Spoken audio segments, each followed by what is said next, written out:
السلام عليكم ورحمة الله تعالى وبركاته. أعوذ بكلمات الله التامات من كل شيطان وهامة ومن كل عين لامة. اللهم لك الحمد ولك الشكر وإليك نسعى ونحفظ نرجو رحمتك ونخشى عذابك.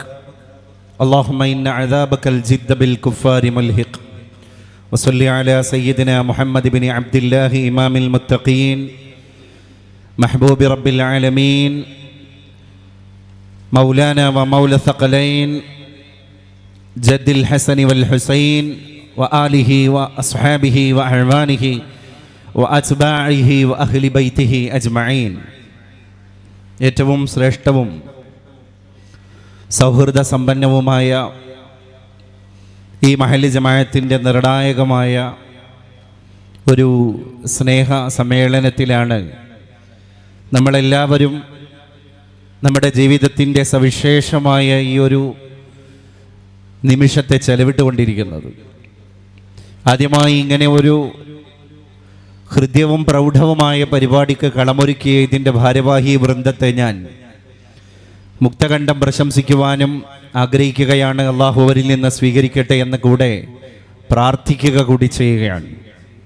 വേദിയുടെ അധ്യക്ഷ പദവി അലങ്കരിച്ചു കൊണ്ടിരിക്കുന്ന അഭിവന്യനായ അറക്കൽ മുഹമ്മദ് അലി ഹാജി സാഹിബ് അവർകളെ, അതുപോലെ തന്നെ ഈ വേദിയുടെ ഔപചാരികമായ ഉദ്ഘാടന കർമ്മം നിർവഹിച്ച അഭിവന്യനായ മഹല്ല് ജമാഅത്തിൻ്റെ ഖത്തീബ് ഉസ്താദ് അബ്ദുള്ള ബാക്കവി അവർകൾ, അതുപോലെ തന്നെ അബ്ദുൽ നാസർ ഹാജി സാഹിബ്, അബ്ദുൽ സമദ് ബാക്കവി അവർകൾ, തൊട്ടു മുൻപ് സംസാരിച്ച അബ്ദുൽ സലാം സഖാഫി ഉസ്താദ് അവർകൾ, അങ്ങനെ ബഹുമാന്യരായ ഉസ്താദുമാർ, കമ്മിറ്റി ഭാരവാഹികൾ, ഇതിൻ്റെ മുൻ നേതൃത്വങ്ങൾ, മുൻ ഭാരവാഹികൾ, ഈ വേദിയിൽ സന്നിഹിതരായ മതരാഷ്ട്രീയ സാംസ്കാരിക വിദ്യാഭ്യാസ മണ്ഡലങ്ങളിലെ ഒക്കെ തന്നെ നിറസാന്നിധ്യങ്ങളായ ബഹുമുഖ വ്യക്തിത്വങ്ങൾ, എന്നെ കേട്ടുകൊണ്ടിരിക്കുന്ന സ്നേഹസമ്പന്നരും സ്നേഹനിധികളും ഒക്കെയായ ഈ കുന്നത്ത് മഹല്ലിലെ പ്രിയപ്പെട്ട നിവാസികളായ സഹോദരി സഹോദരങ്ങളെ, ജ്യേഷ്ഠ അനുജന്മാരെ, ഉമ്മ പെങ്ങന്മാരെ, യുവ സുഹൃത്തുക്കളെ, നാട്ടുകാരെ, അതോടൊപ്പം തന്നെ കുന്നത്തെ മഹല്ലിൻ്റെ ക്ഷണം വിശാല മനസ്സോടുകൂടെ സ്വീകരിച്ച് ഇങ്ങനെയുള്ള ഒരു സ്നേഹ സൗഹൃദ സംഗമത്തിന് ഭാഗധേയം വഹിക്കാൻ വേണ്ടിയിട്ട് കടന്നു വന്ന ഈ മഹല്ല് ജമാഅത്തിൻ്റെ പരിധിയിൽപ്പെട്ട നമ്മുടെ ഭാരതത്തിലെ സഹോദര മതസ്ഥരായ സഹൃദയ സ്നേഹിതരെ, ആദ്യമായിട്ട് ഞാൻ അങ്ങനെയൊക്കെ ഈ ഒരു കളമൊരുക്കലിൻ്റെ പിന്നിൽ പ്രവർത്തിച്ച അണിയറ ശില്പികളെ മുക്തകണ്ഠം പ്രശംസിക്കുവാൻ താല്പര്യപ്പെടുക. ഇതൊക്കെയാണ് നമുക്ക് കാണിച്ചു കൊടുക്കാനുള്ളത്. നമുക്കൊരു തുറന്ന പുസ്തകമാകാൻ കഴിയണം എന്നതിൻ്റെ കൂടെ തന്നെ നമ്മുടെ നിലപാട് തറയിൽ നിന്ന് ചില കാര്യങ്ങളൊക്കെ നമുക്ക് പറയാനും ബോധിക്കാനും അല്ലെങ്കിൽ കൂടിച്ചേർന്നിരുന്ന് ചർച്ച ചെയ്യാനും ഉള്ളത് എല്ലാവരെയും ഉൾപ്പെടുത്തിയിട്ട് തന്നെയാണ്. കാരണം ഒരു മഹല്ലിൻ്റെ പുരോഗതി എന്ന് പറഞ്ഞാൽ ഒരു മഹല്ല് പരിധിയിൽപ്പെട്ട സകല മതക്കാരൻ്റെയും ജാതിക്കാരൻ്റെയും വർഗവർണ്ണ വംശദേശ ഭാഷകൾക്ക് അപ്പുറത്തുള്ള എല്ലാ ജനുസ്സിലും പെട്ട ആളുകളുടെയും പുരോഗതിയാണ് ഒരു മഹല്ലിൻ്റെ പുരോഗതി.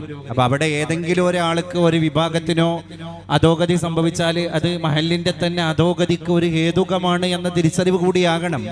ഇങ്ങനെ എല്ലാവരെയും ഉൾക്കൊണ്ട് നമ്മൾ എന്ത് ചെയ്യുന്നത്, ഒരു സുതാര്യമായ ഒരു തുറന്ന ചർച്ചക്ക് ഇങ്ങനെ ഒരു വേദി ഉണ്ടാക്കുന്നത്, അത് തീർത്തും ശ്ലാഘനീയമായ, പ്രത്യേകിച്ച് ഈ ഒരു പുതിയ സാഹചര്യത്തിൽ വർത്തമാന നവലോകക്രമത്തിൻ്റെ ഇടയിൽ നമ്മൾ പറയാറുണ്ടല്ലോ, നമ്മളെ പച്ചമലയാളത്തിൽ കൂടിയാടുക, ഇങ്ങനെ ഒരു കൂടിയാടൽ പ്രക്രിയയാണ് ഇവിടെ സാർത്ഥകമാകുന്നത്. ഇതിലൂടെ വേറൊരു ഊർജ്ജം നമുക്ക് കിട്ടാനുണ്ട്.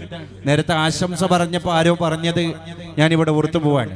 നമ്മുടെ ഈ ഒരു ഓൾഡ് ജനറേഷനും ന്യൂ ജനറേഷനും തമ്മിലുള്ള ഒരു കമ്മ്യൂണിക്കേഷൻ ഗ്യാപ്പ് ഉണ്ട്. അത് നികത്താനാവാതെ ഇന്നും സുദീർഘവും അനന്തവുമായിട്ട് നീണ്ട് പരന്ന് നിവർന്നു പോകുന്ന ഒരു വല്ലാത്തൊരു വിടവാണ്. ആ സ്പേസിന്റെ ദൈർഘ്യം വർദ്ധിക്കുകയേ ചെയ്യുന്നുള്ളൂ. അപ്പൊ ദൈർഘ്യങ്ങളെ കുറക്കാനുള്ള വാട്സപ്പ് നമ്മളെ കയ്യിലില്ലേ? ഏത് കാതങ്ങൾക്ക്, ഭൂഖണ്ഡങ്ങൾക്ക്, രാജ്യങ്ങൾക്ക്, രാജ്യാതിർത്തികൾക്ക് അപ്പുറത്തുള്ളവനെയും മറുതലക്കൽ നിന്ന് ഇങ്ങോട്ട് കൊണ്ടുവന്നിട്ട് അവനോട് മുഖത്തോട് മുഖം നോക്കി സംവദിക്കുവാനുള്ള സോഷ്യൽ മീഡിയ പ്ലാറ്റ്ഫോമൊക്കെ ലൈവായ ആൽഫ ബീറ്റ ജനറേഷന്റെ കാലഘട്ടത്തിൽ അലക്സയും സിരിയും സ്പെക്ട്രയും ഗൂഗിളും ഒക്കെ നമ്മളെ ഭരിച്ചുകൊണ്ടിരിക്കുന്ന AI സാങ്കേതിക വിദ്യയുടെ ആർട്ടിഫിഷ്യൽ ടെക്നോളജിയുടെ മൂർധന്യതയിൽ നമ്മൾ നിൽക്കുന്ന ഈ കാലത്തും നമ്മൾക്കിടയിലുള്ള സ്പേസ് കുറയല്ലേ വേണ്ടത്. പക്ഷെ അത് വീണ്ടും അനന്തമായി സുദീർഘമായി നീണ്ടു പോവാൻ. അപ്പൊ എന്താണ്, നമ്മൾ ഒരേ ഭൂമിയിൽ ജീവിക്കുന്നു, ഒരേ കാറ്റും കോളും അനുഭവിക്കുന്നു, ഒരേ ഭക്ഷണ വ്യഞ്ജനങ്ങൾ രുചിക്കുന്നു, ഒരേ ഓക്സിജൻ ശ്വസിക്കുന്നു, ഒരേ വീട്ടിൽ അന്തിയുറങ്ങുന്നു, എല്ലാം ഒരുപോലെയാണ്. പക്ഷേ ഈ ഓരോ കടയിലും പെട്ട ആളുകളുടെ വ്യവഹാര മണ്ഡലങ്ങൾ അത് തീർത്തും വ്യതിരിക്തവും വ്യത്യസ്തവുമാണ്. അവിടെയാണ് നമ്മളൊന്ന് കൂടിയിരിക്കുന്നതിന്റെ പ്രസക്തി ഭയങ്കരമായിട്ട് വർദ്ധിക്കുന്നത്. അപ്പൊ കൂടും അല്ലെങ്കിലും നമ്മളിപ്പോ കഴിഞ്ഞ ആഗസ്റ്റ് 15 ആരോ പറയുന്നത് ഞാൻ കേട്ടു, ഒരു കവിതയാണ്. ആണ്ടേലൊരിക്കൽ ഒരു ആഗസ്റ്റ് 15 അരുമയായി നുണയുന്ന മധുരമല്ല ഭാരതം. ഒരു ആഗസ്റ്റ് 15 വരുമ്പം മാത്രം സ്വാതന്ത്ര്യത്തെ പറ്റി പുരസ്കരിക്കാൻ വേണ്ടിയിട്ടുള്ള ഒരു സെലിബ്രേഷൻ അല്ല അത്. അതിലപ്പുറം നമ്മൾ ഒരു ആണ്ടറുതിക്ക് അപ്പുറത്ത് ചെയ്യേണ്ട കുറെ കാര്യങ്ങളുണ്ട്. എന്ന പോലെ നമ്മളിപ്പോ ഒരു പന്തൽ കെട്ടി വളരെ വ്യവസ്ഥാപിതമായ സൗകര്യങ്ങളോടുകൂടെ നമ്മളൊന്ന് കൂടിയിരുന്നാൽ നമ്മുടെ എല്ലാ പ്രശ്നങ്ങളും ഇന്ന് സന്ധ്യയാകുന്നതിന്റെ മുമ്പ് ഈ പന്തൽ ചുവട്ടിൽ പരിഹരിക്കപ്പെട്ടു എന്ന ഒരു കോൺഫിഡൻസിന്റെ പുറത്തൊന്നുമല്ല നമ്മൾ എന്ത് ചെയ്യണത്, ഒരു പരിപാടി നടത്തുന്നത്. പിന്നെന്താണ്, ഇതൊരു മെസ്സേജ് കൺവേ ചെയ്യലാണ്, ഇത് ഒരു ടോർച്ചടിയാണ്, ഇത് ഒരു തൗത്തിയത്താണ്, ഇത് ഒരു ചവിട്ടുപടിയാണ്. ഇപ്പൊ നമ്മൾ കഴിഞ്ഞ കുറച്ചാഴ്ചകൾക്ക് മുമ്പ് പത്രദ്വാര പ്രത്യക്ഷപ്പെട്ട ഒരു വളരെ ഹൃദയഭേദകമായ ഒരു ചിത്രം കണ്ടു. എന്തായിരുന്നു? അപ്പുറത്ത് ഫലസ്തീൻ രാജ്യമാണ്, ഇപ്പുറത്ത് ഈജിപ്തിൽ നിന്ന് തിരയടിക്കുന്ന തിരമാലകളിലേക്ക് പ്ലാസ്റ്റിക് കുപ്പികളിൽ അരിപദാർത്ഥങ്ങൾ നിറച്ച്, ഗോതമ്പിന്റെ മണികൾ നിറച്ച്, ബാർലിയുടെ ധാന്യങ്ങൾ നിറച്ചിട്ട് ചെറിയ പ്ലാസ്റ്റിക് കുപ്പികളിൽ അത് നിറച്ച് അത് ടോപ്പിട്ട് മൂടിയിട്ട് തിരമാലകളിലേക്ക് വലിച്ചെറിഞ്ഞിട്ട് ഈ ഈജിപ്തിലെ ചെറിയ കുട്ടികൾ പറയാണ്, തിരമാല കുട്ടികളെ, ഇത് തിരയടിച്ച് നിങ്ങൾ ഓളപ്പരപ്പുകളായിട്ട് ഇങ്ങനെ കടന്നുപോയി ഞങ്ങൾ നിങ്ങളുടെ മാറിടത്തിലേക്ക് ഈ വലിച്ചെറിഞ്ഞു തന്നിരിക്കുന്ന ഈ ധാന്യങ്ങൾ അടങ്ങുന്ന ബോട്ടിലുകൾ അപ്പുറത്തുള്ള ഫലസ്തീനിലെ ഞങ്ങളുടെ കുഞ്ഞു സഹോദരങ്ങളുടെ കൈകളിലേക്ക് എത്തിച്ചു കൊടുക്കണേ, കാന്യൂനിസിലെ പട്ടിണി പാവങ്ങൾക്ക് എത്തണേ, ഗസയിലെ പട്ടിണി പാവങ്ങളുടെ കയ്യിലേക്ക് നിങ്ങൾ എത്തിക്കണേ. അല്ലേ, ഈ ബോട്ടിലിൽ ഈ ധാന്യങ്ങൾ നിറച്ച ആളുകൾക്ക്, കുട്ടികൾക്ക് ഉറപ്പുണ്ടോ ഇതവിടെ എത്തുമെന്ന്? ഈ തിരമാലകളിൽ അതവിടെ എത്തിക്കുമെന്ന് ഉറപ്പുണ്ടോ? ഇല്ല. പിന്നെന്താണ്, ഇനി എത്തിയാൽ തന്നെ ഇവര് കുറച്ച് കുട്ടികളെ കടലിലേക്ക് വലിച്ചെറിഞ്ഞ ഈ ധാന്യങ്ങളെ കൊണ്ട് ആയിരക്കണക്കിന് വരുന്ന ഫലസ്തീൻ മക്കളുടെ വിശപ്പടങ്ങുമോ? ഇനി എന്തിനാണ് അവരെ പണി ചെയ്തത്? അതൊരു സന്ദേശം കൊടുക്കലാണ്. ആർക്കുള്ള സന്ദേശമാണ് അറിയോ? സൗകര്യങ്ങളുടെ പളപളപ്പിലും പറുദീസയിലും ശീതീകരിച്ച റൂമിൽ ഇരുന്നിട്ട് ഇങ്ങനെ ടെലിസ്ക്രീനിലൂടെ ലോകത്തിന്റെ മാറ്റങ്ങൾ കണ്ടുകൊണ്ടിരിക്കുന്ന, ടെക്നോളജിയിൽ നിന്ന് ടെക്നോളജിയിലേക്ക് കുതിച്ചുകൊണ്ടിരിക്കുന്ന ഞാനും എൻ്റെ കുടുംബവും, ഞങ്ങളുടെ ജീവിതം സർവ്വസ്വതന്ത്രമാണ്, ഞങ്ങൾക്കൊരു പരിക്കുണ്ടായിട്ടില്ലല്ലോ, അതുകൊണ്ട് ലോകം സ്വാതന്ത്ര്യത്തിൻ്റെതാണ് എന്ന് മനസ്സിലാക്കിയിട്ട് മുന്നോട്ട് പോകുന്ന ഷണ്ഡീകരിക്കപ്പെട്ട കാളക്കുട്ടന്മാരായ അറബ് രാജ്യ തമ്പുരാക്കന്മാര് മുതൽ നമ്മളടക്കമുള്ള എല്ലാവരും കാണാനും പഠിക്കാനുമാണ് ഈജിപ്തിലെ കുട്ടികൾ ഈ പണിയെടുത്തത്. അല്ലാതെ അവരെ കുറച്ച് ബോട്ടിലുകളെ കൊണ്ട് ഫലസ്തീനികളുടെ വിശപ്പടങ്ങൂല എന്ന് നമ്മളെക്കാൾ ഉറപ്പ് അവർക്കുണ്ട്. പിന്നെന്താണ്, അണ്ണാറക്കണ്ണനും തന്നാലായത്, നമുക്ക് ചെയ്യാൻ പറ്റുന്നത് ചെയ്യാം.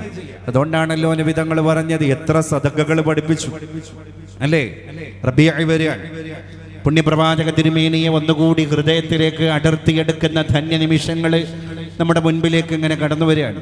അപ്പോൾ ഇസ്ലാം എന്ന് പറഞ്ഞാൽ മദ്രസയുടെ പാഠപുസ്തകങ്ങളിൽ അച്ചടിച്ചു വിടപ്പെട്ടിരിക്കുന്ന ഒരു പ്രത്യയശാസ്ത്രമല്ല, അത് പ്രാക്ടീസിങ് മേഖലയിലേക്ക് ഇംപ്ലിമെന്റ് ചെയ്യാനുള്ള ഒരു സിസ്റ്റമാണ്.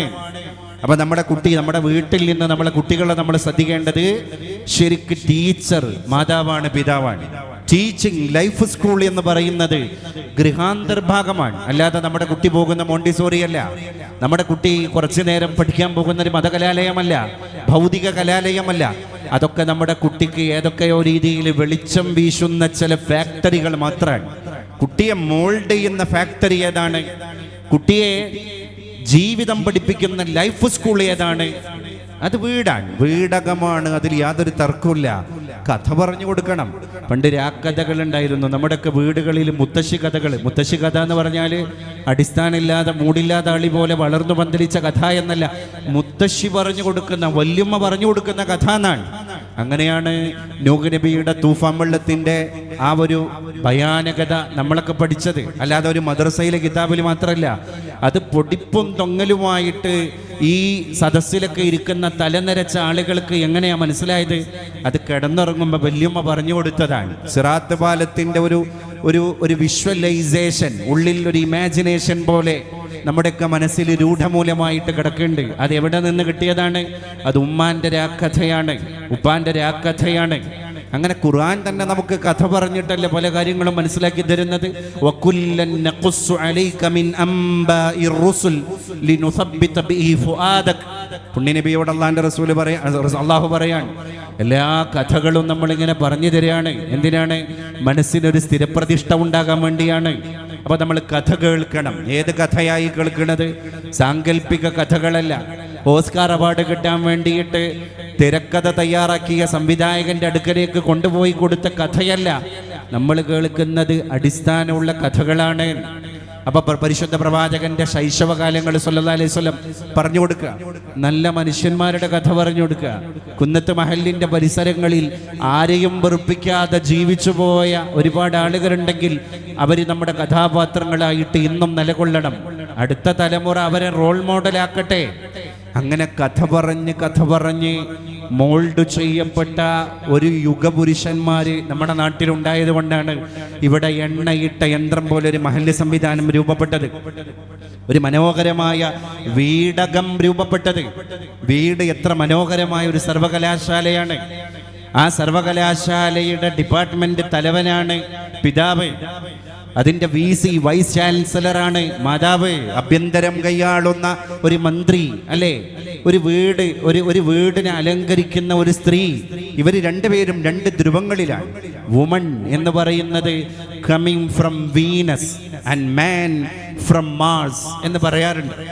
പെണ്ണ് വീനസ് ഗ്രഹത്തിൽ നിന്നും പുരുഷൻ മാർസിൽ നിന്നും വന്നവനാണ് എന്ന് പറഞ്ഞാൽ രണ്ടുപേരും അജഗജ അന്തരമാണ്. ഒന്ന് അജമാണ്, ഒന്ന് ഗജമാണ്. അപ്പൊ രണ്ടാൾക്കും വ്യത്യാസങ്ങൾ ഉണ്ടാകും. ഒന്ന് ഉമ്മയാണ്, ഒന്ന് ഉപ്പയാണ്. ഒന്ന് അച്ഛനാണ്, ഒന്ന് അമ്മയാണ്. അവരുടെ മടിത്തട്ടിൽ വളരുന്ന ആണും പെണ്ണുമായ മക്കൾ ഈ രണ്ട് ധ്രുവങ്ങളെയും പഠിക്കുകയാണ്. അപ്പൊ ആൺകുട്ടിക്ക് ആൺകുട്ടിയുടെ പ്രത്യേകത ഉണ്ട്. ഒരു വീട്ടിലെ ആൺകുട്ടിയെ പോലെയാണോ പെൺകുട്ടി? വളരെ വ്യതിരിക്തമാണല്ലോ. Woman is a scientist by nature. പെണ്ണ് എന്ന് പറയുന്നത് പ്രകൃതിദത്തമായിട്ട് തന്നെ ശാസ്ത്രജ്ഞയാണ്. അതുകൊണ്ടാണ് അവൾ ബെറ്റർ ഹാഫ് ആയത്. ഒരാണിന്റെ നല്ല പാതിയായി മാറുന്നത് അങ്ങനെയാണ്. നമ്മുടെ ജീവിതത്തിലേക്ക് കയറി വരുന്ന നല്ല പാതി എന്നാണ്. ഒരു പുരുഷൻ മാത്രം കൈകാര്യം ചെയ്യേണ്ടതല്ല വീട് എന്ന് പറയുന്നത്. അതൊരു സ്ത്രീ കൂടി സംഗമിക്കുമ്പോഴാണ് അതിന്റെ സൗന്ദര്യം പൂർത്തിയാകുന്നത്. എന്തൊക്കെ റോളാണ് ഒരു പെണ്ണെടുക്കുന്നത് അല്ലേ? അപ്പൊ അങ്ങനെ ഒരു പെണ്ണ് കയറി വരുമ്പോൾ അവർ പെണ്ണായി നിലകൊള്ളണം. അവൾക്ക് ആ പെണ്ണിന്റെ സ്ഥാനം വകവെച്ച് കൊടുക്കും വേണം എന്നാണ്. വാർഹിറായിൽ ഒരു 40 വയസ്സുള്ള ബാല്യക്കാരൻ കയറി പോവാൻ നോക്കൂ നിങ്ങൾ. അവിടെയാണ് ജിബ്രീൽ അലൈഹി സ്വലാത്തു വസ്സലാം കൂട്ടിപ്പിടിക്കണത്. വഴിയിന്റെ ഭാരം പേറേണ്ടി വരുന്നത്.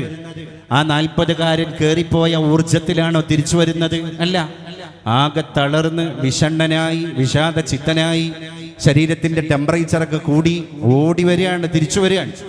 ഓടി തിരിച്ചു വരുന്ന നേരത്ത് ഇത്ര കാലമായിട്ട് ജീവിതത്തിൽ താൻ അഭിമുഖീകരിക്കാത്ത ഏറ്റവും വലിയ പ്രതിസന്ധിയാണ് റസൂലുള്ളാഹി ഫേസ് ചെയ്യണത്. എന്താണെന്ന് അറിയണില്ല, ഇത് വഴിയാണെന്ന് മനസ്സിലായില്ല.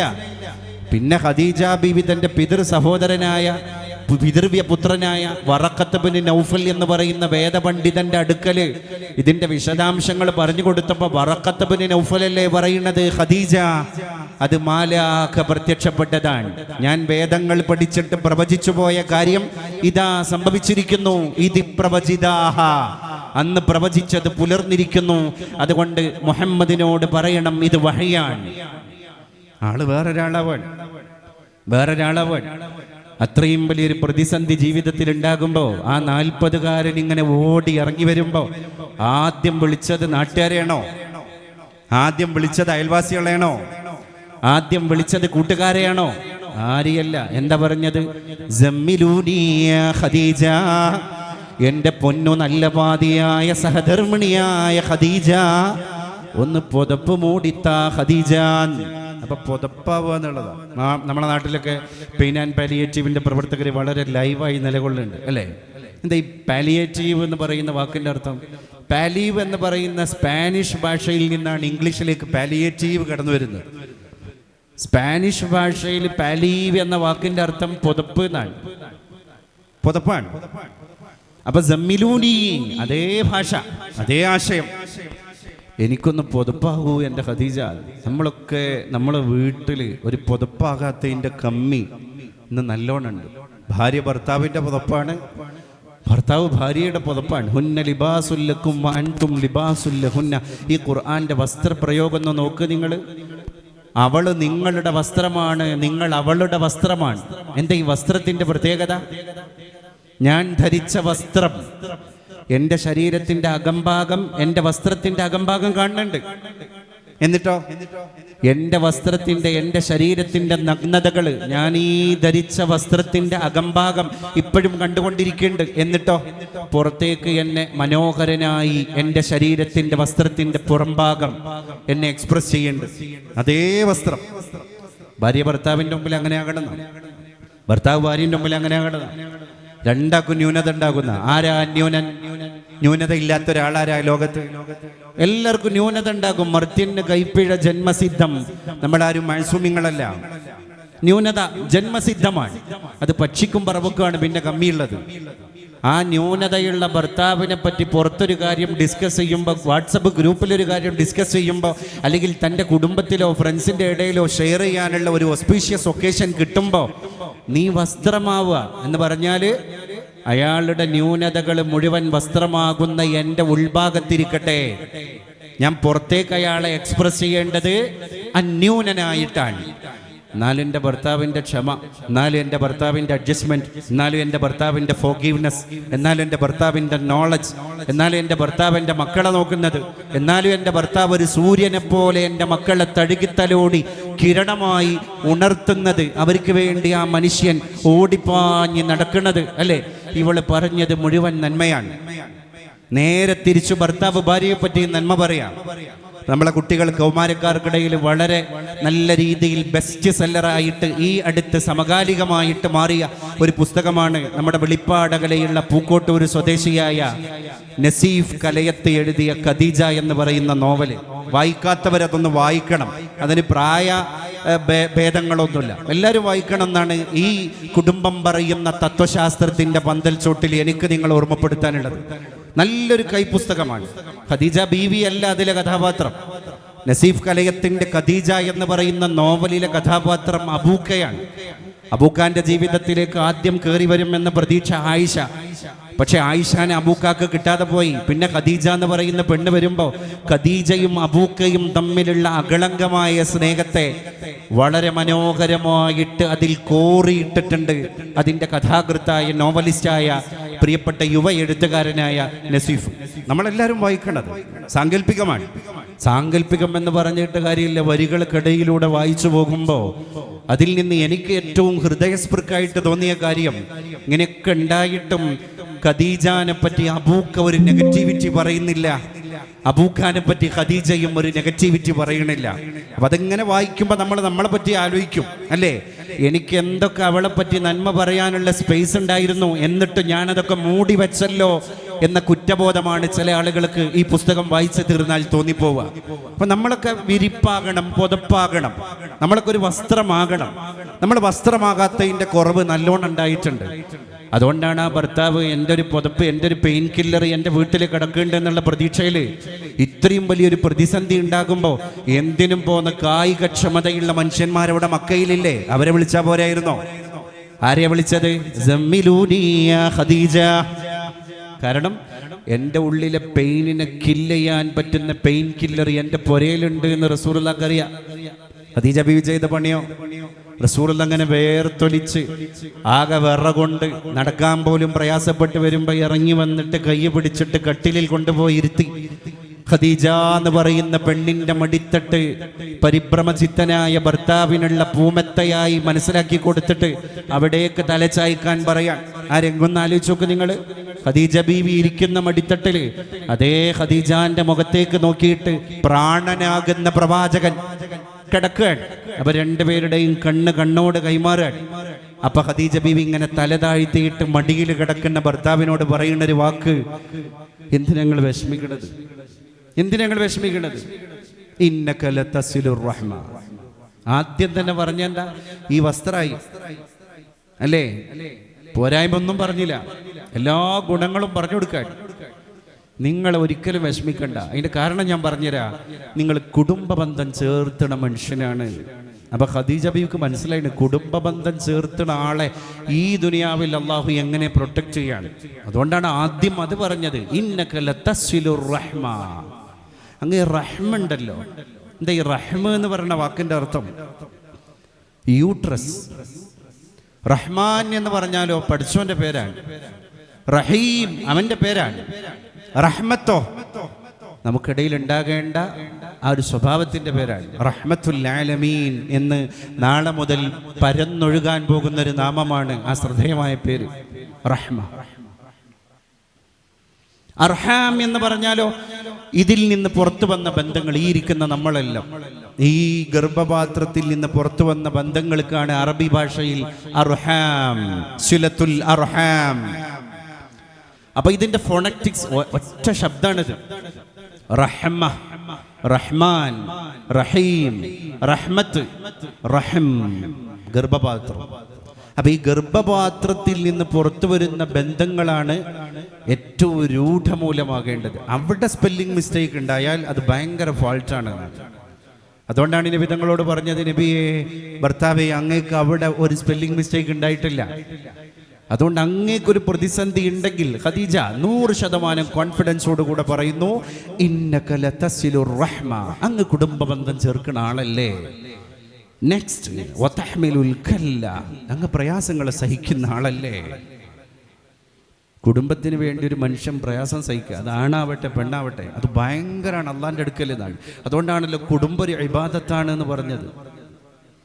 കുടുംബ ഇബാദത്തല്ലേ ശരിക്ക്. കുടുംബത്തിന്റെ മനഃശാസ്ത്രം അള്ളാഹു കണ്ടതിനെ ഹദീസിലൂടെ ഖുർആനിലൂടെ നമ്മൾ പഠിച്ചാൽ നമുക്ക് കുടുംബത്തിൽ നിന്ന് ഇറങ്ങി പോകാൻ കഴിയൂല. കാരണം എൻ്റെ ഇബാദത്തിൽ നിന്നാണ് ഞാൻ എക്സിറ്റ് അടിക്കുന്നത് എന്ന് മനസ്സിലാവും.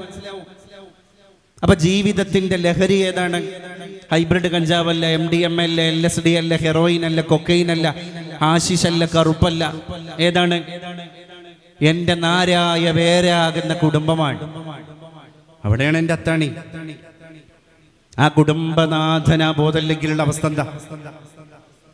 ആ കുടുംബനാഥന ബോധമില്ലെങ്കിൽ എൻ്റെ അസ്ഥിത്തറ എൻ്റെ വീടാണ്, എൻ്റെ വീട്ടുകാരാണ് എന്നുള്ള ബോധം ആ കുടുംബനാഥന് നഷ്ടപ്പെട്ടാൽ ഒരു കുടുംബം മൊത്തം വയലിച്ചലേക്ക് പോയില്ലേ, വയന്നില്ലേ? എന്തായിരിക്കും അവരുടെ അവസ്ഥ? ഇപ്പടുത്താണ് ഞാൻ പ്രദീപ് നായർ എന്ന് പറയുന്ന യുവ എഴുത്തുകാരൻ്റെ ഒരു കവിത വായിച്ചത്, ഒരു മാഗസിൻ. ആ കവിതയുടെ ശീർഷകം എന്താ അറിയോ? അച്ഛൻ കുടി നിർത്തിയപ്പോൾ. അപ്പൊ 6 മാസമായിട്ട്, ഒരുപാട് വർഷങ്ങളായിട്ട് കുടിച്ചു മുഴുകുടിയനായി പോയ, മൂക്കറ്റം കുടിച്ച് വീട്ടിലേക്ക് കയറി വരുന്ന അച്ഛൻ 6 മാസമായിട്ട് ഇപ്പൊ കുടി നിർത്തിയിട്ടുണ്ട്.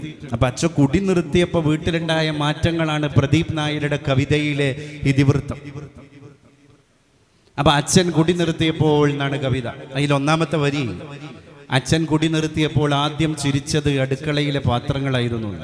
കാരണം കുടിച്ചു വരുമ്പോ ആദ്യം എടുത്ത് വലിച്ചെറിയല് അടുക്കളയിലെ പാത്രങ്ങളാണ്. രണ്ടാമത്തെ വരി, അമ്മയുടെ മുഖത്ത്, അമ്മയുടെ ചരടിന് ഇപ്പം മഞ്ഞ നിറം കൂടിയിട്ടുണ്ട്. കാരണം അമ്മക്കൊരു ബോധം വന്നു, എനിക്കൊരു ഭർത്താവൊക്കെ ഉണ്ട്, അപ്പോൾ കുറച്ച് റൊമാൻസൊക്കെ എൻ്റെ ഉള്ളിൽ നിന്ന് ഉണ്ടാകണം. കാരണം എൻ്റെ ഭർത്താവ് നോർമൽ ആയിട്ടുണ്ട്, അപ്പം ഇനി അയാൾക്കുള്ളതാണ് എൻ്റെ ജീവിതം. അപ്പം അമ്മ പിന്നെ താലിച്ചരടൊക്കെ എടുത്തിട്ട് നല്ല പുളിൻ്റെ ഇല കൊണ്ടൊക്കെ കഴുകി വൃത്തിയാക്കിയിട്ട് അതിൻ്റെ മഞ്ഞ നിറമൊക്കെ വർദ്ധിപ്പിച്ചിട്ടുണ്ട്. അമ്മയുടെ മുഖത്ത് ഇപ്പം ചിരിയുണ്ട്. പണ്ട് ഞങ്ങൾക്ക് അമ്മയുടെ ചിരിക്കുന്ന ഒരു രൂപം കാണണമെങ്കിൽ അമ്മയുടെ SSLC ബാച്ചിൻ്റെ ഗ്രൂപ്പ് ഫോട്ടോ എടുത്തു നോക്കണമായിരുന്നു അലമാരിയിലുള്ള ആൽബത്തിൻ്റെ മൂലയിൽ നിന്ന്. അവിടെയാണ് ചിരിക്കുന്ന അമ്മയെ ഞങ്ങൾ കണ്ടിരുന്നത്. പക്ഷേ ഈ 6 മാസങ്ങൾക്കിപ്പുറം ഞങ്ങളെ ചിരിക്കുന്ന അമ്മയെ ഞങ്ങൾ ലൈവായി കാണുന്നുണ്ട്. ഇതിൻ്റെ വികാരം നിങ്ങൾ ആലോചിക്കേണ്ടത്. ഒരു കുടി നിർത്തിയ മനുഷ്യന്റെ വീട്ടിലെ സന്തോഷത്തിന്റെ ആ നിർഭരത ഒരു കുട്ടി എത്ര മനോഹരായിട്ടാണ് മാലോകരോട് വർണ്ണിക്കുന്നത്. അപ്പൊ ഈ കവിത പൂർത്തിയാകുമ്പോൾ നിങ്ങളൊക്കെ ആലോചിക്കണം, കുടിക്കാത്ത വീട്ടിലെ പിതാവിന്റെ മകനായ മകളായ നമ്മളൊക്കെ എത്രയോ ശുക്ർ ചെയ്യണം. പിന്നെ പറയുന്നത് എന്താണ്? നമുക്കിപ്പോ സൗന്ദര്യബോധം കൂടിയിട്ടുണ്ട്. അതുകൊണ്ട് കുളിപ്പരയുടെ വാതിലിന്റെ മറുവിലേക്ക് മാറി നിന്നിട്ട് ഞങ്ങൾ കാണാതെ രക്തചന്ദനമൊക്കെ സൗന്ദര്യവർദ്ധക വസ്തുക്കളൊക്കെ അമ്മ അങ്ങനെ മുഖത്ത് തേച്ച് തുടങ്ങിയിട്ടുണ്ട്. പാൽക്കാരൻ ശശി ഇപ്പൊ പറ്റ് ചോദിച്ചു വീട്ടിൽ വരാറില്ല. അപ്പൊ ഒരാൾ കുടി നിർത്തിയപ്പോൾ അയാൾക്ക് കുടുംബത്തെ പറ്റിയിട്ടുള്ള ബോധമുണ്ടായി, പറ്റ് അടച്ചു തീർക്കണം എന്ന ബോധമുണ്ടായി, സാധനം വാങ്ങിക്കഴിഞ്ഞാൽ സാമ്പത്തിക ഉത്തരവാദിത്വം ഞാൻ നിർവഹിക്കണം എന്നുള്ള ബോധമുണ്ടായി. മറ്റേത് ബോധമുണ്ടായിട്ട് കാര്യമില്ല, സാധനം കയ്യിലില്ല, കുടിച്ചു തീരല്ലേ. ഇപ്പൊ ഈ ഫൈനാൻഷ്യലായിട്ടുള്ള ഒരു കുടുംബം സ്റ്റാൻഡായത് എങ്ങനെയാണ്? അച്ഛൻ കുടി നിർത്തിയപ്പോഴാ. പിന്നെ പറ്റുകടക്കാരൻ, പലചരക്ക് കടക്കാരൻ ഇപ്പൊ കണക്ക് ചോദിച്ചിട്ട് വരാറില്ല, വക്കാണം കൂടാറില്ല. അതുകൊണ്ട് എല്ലാവരും മുഖത്തേക്ക് നോക്കാനും ഞങ്ങൾക്കൊരു സമാധാനമുണ്ട്. അപ്പോൾ അച്ഛൻ കുടി നിർത്തിയപ്പോ അടുക്കളയിലെ പാത്രങ്ങൾ മാത്രമല്ല, തൊടിയിലെ വാഴക്കൂമ്പ് പോലും ചിരിച്ചു തുടങ്ങി എന്നാണ് പ്രദീപ് നായരുടെ കവിതയിൽ പറയുന്നത്. നമ്മൾ ഇതിൽ നിന്ന് ആ എഴുതി വെക്കാത്ത കുറെ മറുവശങ്ങൾ വായിച്ചെടുക്കുക. ആ മറുവശം എന്താണ്? ലഹരി ഒരു നാടിനെ എവിടെ എത്തിച്ചു? അച്ഛനായതിന്റെ ശേഷമാണ് ഇയാള് ഇതൊക്കെ ഉണ്ടായത്. ഇന്നോ മദ്യത്തിന്റെ ചൂരടിയില്ല, കിക്കായിട്ട് നടന്നു പോകുന്ന കൗമാരങ്ങളെ നമ്മൾ കാണുന്നില്ല. എങ്ങനെ അങ്ങോട്ടും ഇങ്ങോട്ടും ഇടവും വലവും ചായഞ്ഞ് നടക്കുന്നവരെ കാണുന്നില്ല. അഴകുഴമ്പൻ വർത്തമാനം പറയുന്നവരെ കാണുന്നില്ല. വളരെ സൈലന്റായ, ആരോടൊന്നും പറയാത്ത, ഖൈറിനും ഷെറിനും ഇടപെടാത്ത, ഞാൻ ഒന്നുമില്ല, ഞാൻ എൻ്റെ ലോകത്താണ് എന്ന് പറയുന്ന വളരെ ശാന്തനായ, ഇൻട്രോവേർട്ടായ, അന്തർമുഖനായ ഒരുപാട് കൗമാരങ്ങൾ നമ്മൾ കാണാൻ. 16 വയസ്സ് മുതൽ 17, 18, 20, 24, 25 വയസ്സ് ആ ഒരു ഏജ് ഗ്രൂപ്പിൽപ്പെട്ട വലിയൊരു തലമുറ സോഷ്യലായിട്ട് ഇടപെടുന്നില്ല. കുടുംബ ബന്ധങ്ങളും എല്ലാവരെയും അല്ല, ഞാൻ കാടടച്ച് വെടിവെക്കല്ല, നമ്മൾ പുനർവിചിന്തനത്തിന് വേണ്ടിയിട്ടുള്ള ഒരു സദസ്സാണിത്. അങ്ങനെ അവരവരുടെ ഒരു ലോകത്ത് ഇങ്ങനെ അഭിരമിക്കാൻ, മാതാവുണ്ട്, പിതാവുണ്ട്, പുര നിറഞ്ഞു നിൽക്കുന്ന പെങ്ങന്മാരുണ്ട്. അതൊന്നും ഈ കക്ഷിയുടെ വിഷയമേ അല്ല.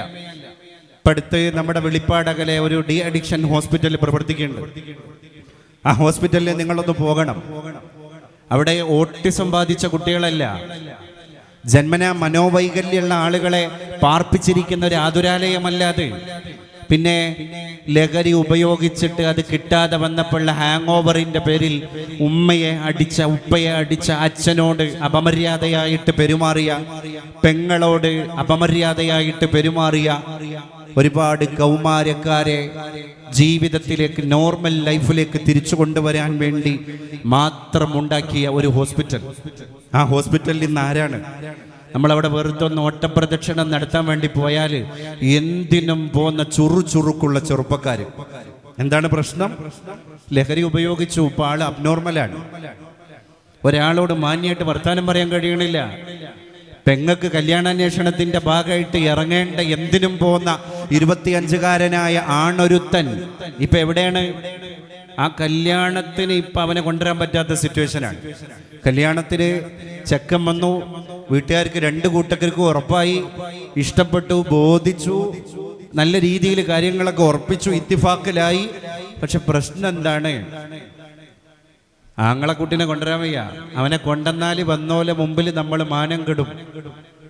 അപ്പൊ ഡോക്ടർ പറയാണ് 1 മാസത്തെ ട്രീറ്റ്മെന്റ് നിർബന്ധമാണ്. നിങ്ങളെ കല്യാണവും കളിയാട്ടമൊക്കെ അവിടെ നടന്നോട്ടെ, നിങ്ങളെ മോനെ ആയിട്ട് തന്നെ തിരിച്ചു കിട്ടണമെങ്കിൽ ആ വാപ്പയും ഉമ്മയും അവിടുന്ന് തിരിച്ചു പോരുകയാണ്, അവനെ കൂട്ടാതെ. എന്താ സംഭവിച്ചത്? എന്തെങ്കിലും കണ്ട് പേടിച്ചാണോ? ആരെങ്കിലും മരിച്ചുപോയതിന്റെ മനോവ്യഥ മൂത്തിട്ട് മനോരോഗം എന്നതാണോ? ഒന്നുമല്ല, ലഹരി ഉപയോഗിച്ചു. അപ്പൊ അത് കിട്ടാത്തതിൽ ആൾക്ക് അമർഷം, അത് രോഗമായി മാറുക, അതൊരു തീവ്രമായ രോഗമായി മാറുക. ആ രോഗാതുരതയിലാണ് ഇന്ന് ഒരു തലമുറ ഉള്ളത് എന്ന് നമ്മൾ ചിന്തിക്കാം. ആ ചിന്തയിൽ നിന്നൊക്കെയാണ് ഈ കുടുംബ സംഗമങ്ങളുടെ ഔട്ട്പുട്ട് രൂപപ്പെടുന്നത്. നമ്മളിങ്ങനെ കൂടണയിൽ ഒരു റിസൾട്ട് ഉണ്ടാക്കണം. അതുകൊണ്ടാണ് ഞാൻ പറഞ്ഞത്, ഇന്നൊരു വൈകുന്നേരം വരെ നമ്മൾ ഇരുന്നത് കൊണ്ട് തീരുമാനമാകണ കാര്യമല്ല, പക്ഷേ നമുക്കിതൊരു സന്ദേശം കൈമാറില്ല. കുറേ പുനർവിചിന്തനങ്ങൾ നമ്മൾ നടത്തേണ്ടതായിട്ടുണ്ട്. പ്രത്യേകിച്ച് ഇന്നത്തെ കാലം അത്രയും ഭീഷണിയുള്ള ഒരു സ്ക്രീൻ ലൈഫിൻ്റെ കാലമാണല്ലോ. എല്ലാവരും സ്ക്രീനിലാണ്. ഇപ്പം ചായ കുടിക്കാൻ പോകുമ്പോൾ ഒരു കുട്ടിയുടെ പ്രതീക്ഷ എന്താണ്? ഞാൻ ചായ കുടിച്ചു കഴിഞ്ഞാൽ എൻ്റെ സ്ക്രീനിലേക്ക് തിരിച്ചു വരുമെന്ന് പ്രതീക്ഷയാണ്. സൽക്കാരത്തിന് പോകുമ്പോൾ ഒരു സഹോദരിയുടെ പ്രതീക്ഷ എന്താണ്? സൽക്കാരം കഴിയുമ്പോഴേക്ക് എൻ്റെ ഇൻബോക്സിൽ ഒരുപാട് മെസ്സേജുകൾ തുരുതുരാ വന്ന് നിറഞ്ഞിട്ടുണ്ടാകും. അതൊക്കെ നോക്കണം, വീഡിയോസ് കാണണം. അങ്ങനെ സ്ക്രീൻ ലൈഫ്, നമ്മുടെ ലൈഫ് മുഴുവൻ സ്ക്രീനായി, സ്ക്രീന് ഭരിച്ചുകൊണ്ടിരിക്കുന്ന ഒരു കാലമായി. അപ്പോൾ ആ കാലത്ത് നമ്മൾ ജീവിക്കുമ്പോൾ പൊരുത്തപ്പെടലുകൾ കുറയും, ഒരാളോട് അഡ്ജസ്റ്റ് ചെയ്യാൻ കഴിയൂല, എല്ലാം മാനസികമായിട്ടാണല്ലോ. അതുകൊണ്ടാണ് ഈ കുടുംബ ബന്ധങ്ങളെ പറ്റി പറയുന്നത് നമ്മളൊരു ഇരുമ്പ് യന്ത്രമാണ്. നമ്മളെ കുടുംബ ബന്ധങ്ങളൊക്കെ ഇരുമ്പ് യന്ത്രങ്ങളാണ്. ഈ ഇരുമ്പ് കൊണ്ട് നിർമ്മിക്കപ്പെട്ടിരിക്കുന്ന യന്ത്രത്തിന്റെ പ്രത്യേകത എന്താണ്? ഇരുമ്പ് യന്ത്രം, അത് വാഹനമാകട്ടെ, മറ്റുള്ള മെഷീനറി സംവിധാനങ്ങളാകട്ടെ, ഏത് യന്ത്ര സംവിധാനങ്ങളായാലും ഇരുമ്പ് നിർമ്മിതമാണെങ്കിൽ അതിന് ഗ്രീസ് കൊടുക്കണം, എണ്ണയിടണം. അതുകൊണ്ടാണ് വാഹനം ഒരു 5000 കിലോമീറ്ററോ 10000 കിലോമീറ്ററോ ഓടിയാൽ നേരെ ഷോറൂമിലേക്ക് കൊണ്ടുപോകണം. എന്തിനാണ്? അതിൻ്റെ ഓയിൽ മെയിൻ്റനൻസിന് വേണ്ടിയാണ്. ആ ഓയിൽ മെയിൻ്റനൻസ് കൃത്യമായിട്ട് നടന്നാലേ കാര്യങ്ങൾ ഒച്ചപ്പാടും ബഹളവും ഇല്ലാതെ പോകുള്ളൂ. അപ്പോൾ ആ വാഹനം ഓടിക്കുമ്പോൾ പിന്നെ ശബ്ദം ഉണ്ടാകൂല. അതുകൊണ്ടാണ് ബുദ്ധിമുട്ടില്ലാതെ കാര്യങ്ങൾ ചെയ്യുന്നതിനാണ് എണ്ണയിട്ട യന്ത്രം പോലെ എന്നൊരു പ്രയോഗം ഉണ്ടായത്. ആദ്യം ഇംപ്ലിമെന്റ് ചെയ്യേണ്ടത് എവിടെയാണ്? കുടുംബത്തിലാണ്. കാരണം എണ്ണയിടേണ്ട ഒരു ഇരുമ്പ് യന്ത്രം നമ്മുടെ ജീവിതത്തിലുണ്ടെങ്കിൽ അത് ഫാമിലിയാണ്. അത് ഭാര്യാഭർത്തൃ ബന്ധമാവാം, മാതൃപിതൃബന്ധമാകാൻ, പുത്രന്മാരും പിതാവും മാതാവും തമ്മിലുള്ള ബന്ധമാവാം, കസിൻസ് ഉള്ള ബന്ധമാകാം, എളാപ്പ മൂത്താപ്പ തമ്മിലുള്ള ബന്ധമാകാം. ഇത് ഏറ്റവും സെൻസിറ്റീവായിരിക്കുന്ന ഒരു മേഖലയാണ്. സ്നേഹം കൊടുക്കുകയാണെങ്കിൽ ഏറ്റവും കൂടുതൽ സ്നേഹം അവിടെ ആയിരിക്കും. ഒരു പ്രശ്നം, ഒരു ക്രാക്ക് ഉണ്ടായാലോ അത് അതിൻ്റെ വിളിച്ച് വന്ന് ഭീകരമാം വിധം അകൽച്ച വരാൻ സാധ്യതയും കുടുംബത്തിലാണ്. അതുകൊണ്ട് ഈ സഹോദരങ്ങൾ തമ്മിലുള്ള സ്പെല്ലിംഗ് മിസ്റ്റേക്ക് വേറൊരാളോട് വർത്താനം പറയുന്ന മാതിരിയല്ല, അള്ളാഹു പോലും ഗൗരവമായിട്ട് കാണുന്ന സാധനമാണ്. എന്ത്? കുടുംബക്കാർ തമ്മിലുള്ള ബന്ധങ്ങൾ മുറിയൽ. അതുകൊണ്ടാണ് എന്താണ് ഫോർഗീവ്നെസ് അല്ലേ? സയ്യിദുൽ ബശറാകുന്ന നബിയെ ചർച്ച ചെയ്യാൻ നമ്മൾ റബീഉൽ അവ്വലൊക്കെ. മനുഷ്യരുടെ നേതാവ്, ആ മനുഷ്യരുടെ നേതാവ് ലോക ജനതയോട് പറയാണ്, സയ്യിദുൽ ബശറായ ഞാൻ അഖ്ലാഖിന്റെ ടീച്ചറാണ്. സ്വഭാവം പഠിപ്പിക്കാമെന്ന പ്രവാചകനാണ്. ഞാൻ വേറൊന്നും പഠിപ്പിക്കണില്ല. ഇന്നമാ ബുഇസ്തു ലി ഉതമ്മിമ മകാരിമൽ അഖ്ലാഖ്, ഞാൻ അഖ്ലാഖ് എടുക്കാമെന്ന ഉസ്താദാണ്. അതുകൊണ്ട് എനിക്ക് പഠിപ്പിക്കാനുള്ള സബ്ജക്റ്റ്, എൻ്റെ ഡിപ്പാർട്ട്മെന്റ് അഖ്ലാഖാണ്. നോക്കൂ നിങ്ങൾ, കുടുംബം ഖുലുഖാണ് അത്രേ, വേറൊന്നുമല്ല. സാമ്പത്തികമൊക്കെ പിന്നെയാണ്. ഖുലുഖിൽ മാത്രമേ കുടുംബത്തിന് ബേസ്മെന്റ് കൊടുക്കാൻ പറ്റുള്ളൂ എന്ന് അതിൻ്റെ അർത്ഥം. അതുകൊണ്ടാണല്ലോ നബിതങ്ങളെ പറ്റി അല്ലാഹു തആല ഖുർആനിൽ പ്രയോഗിച്ച വാക്കുകൾ. ഇബ്രാഹിം നബിയെ പറ്റി ഖുർആൻ പറഞ്ഞത് ഇന്ന ഇബ്രാഹിമ ലഹലീമുൻ അവ്വാഹുൻ മുനീബ്, നല്ല ക്ഷമയുള്ള പ്രവാചകൻ. ഇസ്മായിൽ നബിയെ പറ്റി ഖുർആൻ പറഞ്ഞതോ ഇന്നഹു കാന സ്വാദിഖൽ വഅദ്, കരാർ പൂർത്തിയാക്കുന്ന പ്രവാചകൻ. നൂഹ് നബിയെ പറ്റി ഖുർആൻ പറഞ്ഞതോ ഇന്നഹു കാന അബ്ദൻ ശകൂറ, നന്ദിയുള്ള പ്രവാചകൻ. യഹ്യാ നബിയെ പറ്റി ഖുർആൻ പറഞ്ഞതോ കാന ബർറം ബിവാലിദൈഹി, മാതാപിതാക്കളോട് ഗുണവാനായ പ്രവാചകൻ. മുസ്തഫ നബിയെ പറ്റി, റസൂലുള്ളാഹിനെ പറ്റി ഖുർആൻ പറഞ്ഞതോ അത് നബിയോട് തന്നെ പറയണത്. മറ്റിടത്തൊക്കെ ആ പ്രവാചകന്മാരെ പേരെടുത്ത് നമ്മളോട് പറയാണ്. നബിതങ്ങളെ പറ്റി നബിതങ്ങളോട് തന്നെ പറയാണ്, വ ഇന്നക ലഅലാ ഖുലുഖിൻ അളീം, അങ്ങ് ഖുലുഖാണ്, അങ്ങ് അഖ്ലാഖിന്റെ ടീച്ചറാണ്. അപ്പോൾ നമുക്ക് കുടുംബത്തിൽ ഇംപ്ലിമെന്റ് ചെയ്യാനുള്ളത് ഖുലുഖ് മാത്രമാണ്. ഖുലുഖ് പോയോ വേറെ എന്തുണ്ടായിട്ട് കാര്യമില്ല. നമ്മൾ പറയാറില്ലേ, അകലെ കാണുമ്പോൾ സുന്ദരമാം മന്ദിരം, അകപ്പെട്ട ഹൃദയങ്ങൾക്ക് അതു താൻ കാരാഗ്രഹം. പണ്ട് യേശുദാസ് പാടിപ്പോയ പാട്ടാണ്. എത്ര വട്ടം ആലോചിക്കേണ്ട ഒരു വരിയാണത് അല്ലേ? ആ വീട്ടിൻ്റെ പരിസരത്ത് കൂടെ നടന്നു പോണവർക്ക് വീടിൻ്റെ മൊഞ്ച് പറയാണ്ട്, എല്ലാ സിസ്റ്റവും ഉള്ള വീട്, അവിടെ ഇനി ഒരു ടെക്നോളജി അപ്ലൈ ചെയ്യാനില്ല, അവിടെ ഇനി ഒരു പണി ബാക്കിയില്ല, എല്ലാവർക്കും പൂർത്തിയായ എല്ലാ കണ്ടീഷൻസും എല്ലാ A to Z ഫെസിലിറ്റീസ് ഉള്ള ഒരു വീട്. അതതിൻ്റെ അകമാണ്, പുറമാണ്. അകപ്പെട്ട ഹൃദയങ്ങൾക്ക് അത് താൻ കാരാഗ്രഹം. ആ വീട്ടിൽ പാർക്കണ കുട്ടികൾക്ക് അത് ജയിലാണ്. ആ വീട്ടിൽ പാർക്കണ പെണ്ണിന് അത് ജയിലാണ്. ആ വീട്ടിൽ പാർക്കുന്ന ഗൃഹനാഥന് ഒരു സമാധാനവും ഇല്ലാത്ത ഒരു ജയിലറയാണ്. എങ്കിൽ വീട് കൊണ്ട് എന്താ കാര്യമുള്ളത്? വീടിന്റെ പേര് മസ്കൻ എന്നാണല്ലോ. അത് തന്നെയാണല്ലോ ഭാര്യന്റെയും പേര്, മസ്കൻ. മസ്കൻ ലിതസ്കുനൂ ഇലൈഹ. മസ്കൻ എന്ന് വീടിന് പേര് വെക്കാൻ കാരണം എന്താ? അത് വെയിൽ കൊള്ളാതെ മഴ കൊള്ളാതെ കൊള്ളക്കാരിൽ നിന്ന് കള്ളന്മാരിൽ നിന്ന് അഭയം തരുന്ന ഒരു അടച്ചുറപ്പുള്ള സ്ഥലം നാം മസ്കൻ എന്ന് പറഞ്ഞ വാക്കിന്റെ അർത്ഥം. ഭാര്യനെ പറ്റി ഖുർആൻ പറഞ്ഞതും അങ്ങനെ തന്നെയാണ്. വമിൻ ആയാതിഹി അൻ ഖലഖ ലക്കും മിൻ അൻഫുസികും അസ്വാജൻ ലിതസ്കുനൂ ഇലൈഹ. നിങ്ങൾ അവളിലേക്ക് കൂടണയാനാണ് നിങ്ങൾക്ക് ഒരുത്തിയെത്തുന്നത്. അപ്പൊ നമ്മളുടെ ഒരുത്തി ആരാണ്? നമ്മളെ ജീവിതത്തിലേക്ക് കയറി വന്ന ആ ഒരുത്തി ആരാണ്? ആ ഒരുത്തിയിലെല്ലാം ഉണ്ട്. അവൾ ആരാണ്? അവള് കർമ്മത്തിൽ ദാസിയാണ്, രൂപത്തിൽ ലക്ഷ്മിയാണ്, കാര്യത്തിൽ മന്ത്രിയാണ്. അത് വരികൾ മാത്രമല്ല, അങ്ങനെ ഒരു ഖദീജയെ ചരിത്രം കാണുകയാണ്. അപ്പുറത്ത് കാണുകയാണ്, ചരിത്രം ഇങ്ങനെ കാണുകയാണ്. അപ്പൊ ഈ ഇരുമ്പ് യന്ത്രമാകുന്ന വീട്ടിന് ഇടക്കിടക്ക് നമ്മൾ സ്നേഹത്തിന്റെ എണ്ണയിട്ട് കൊടുക്കുമ്പോഴേ ഒച്ചപ്പാടും ബഹളവും ഇല്ലാതിരിക്കുള്ളൂ. ഇല്ലെങ്കിലോ ഈ എണ്ണയിടാതെ അങ്ങോട്ട് തിരിഞ്ഞോക്കാതെ നിന്നിട്ട് 6 മാസോ 8 മാസോ കഴിഞ്ഞതിന്റെ ശേഷം മൂത്താപ്പാന്റെ പെരേക്ക് കയറി പോവാൻ. ആ കയറി പോണവന്റെ മുഖത്തേക്ക് നോക്കിയിട്ട് മൂത്താപ്പ ചോദിക്കും, എന്തേപ്പോ ഒന്ന് വന്നത്?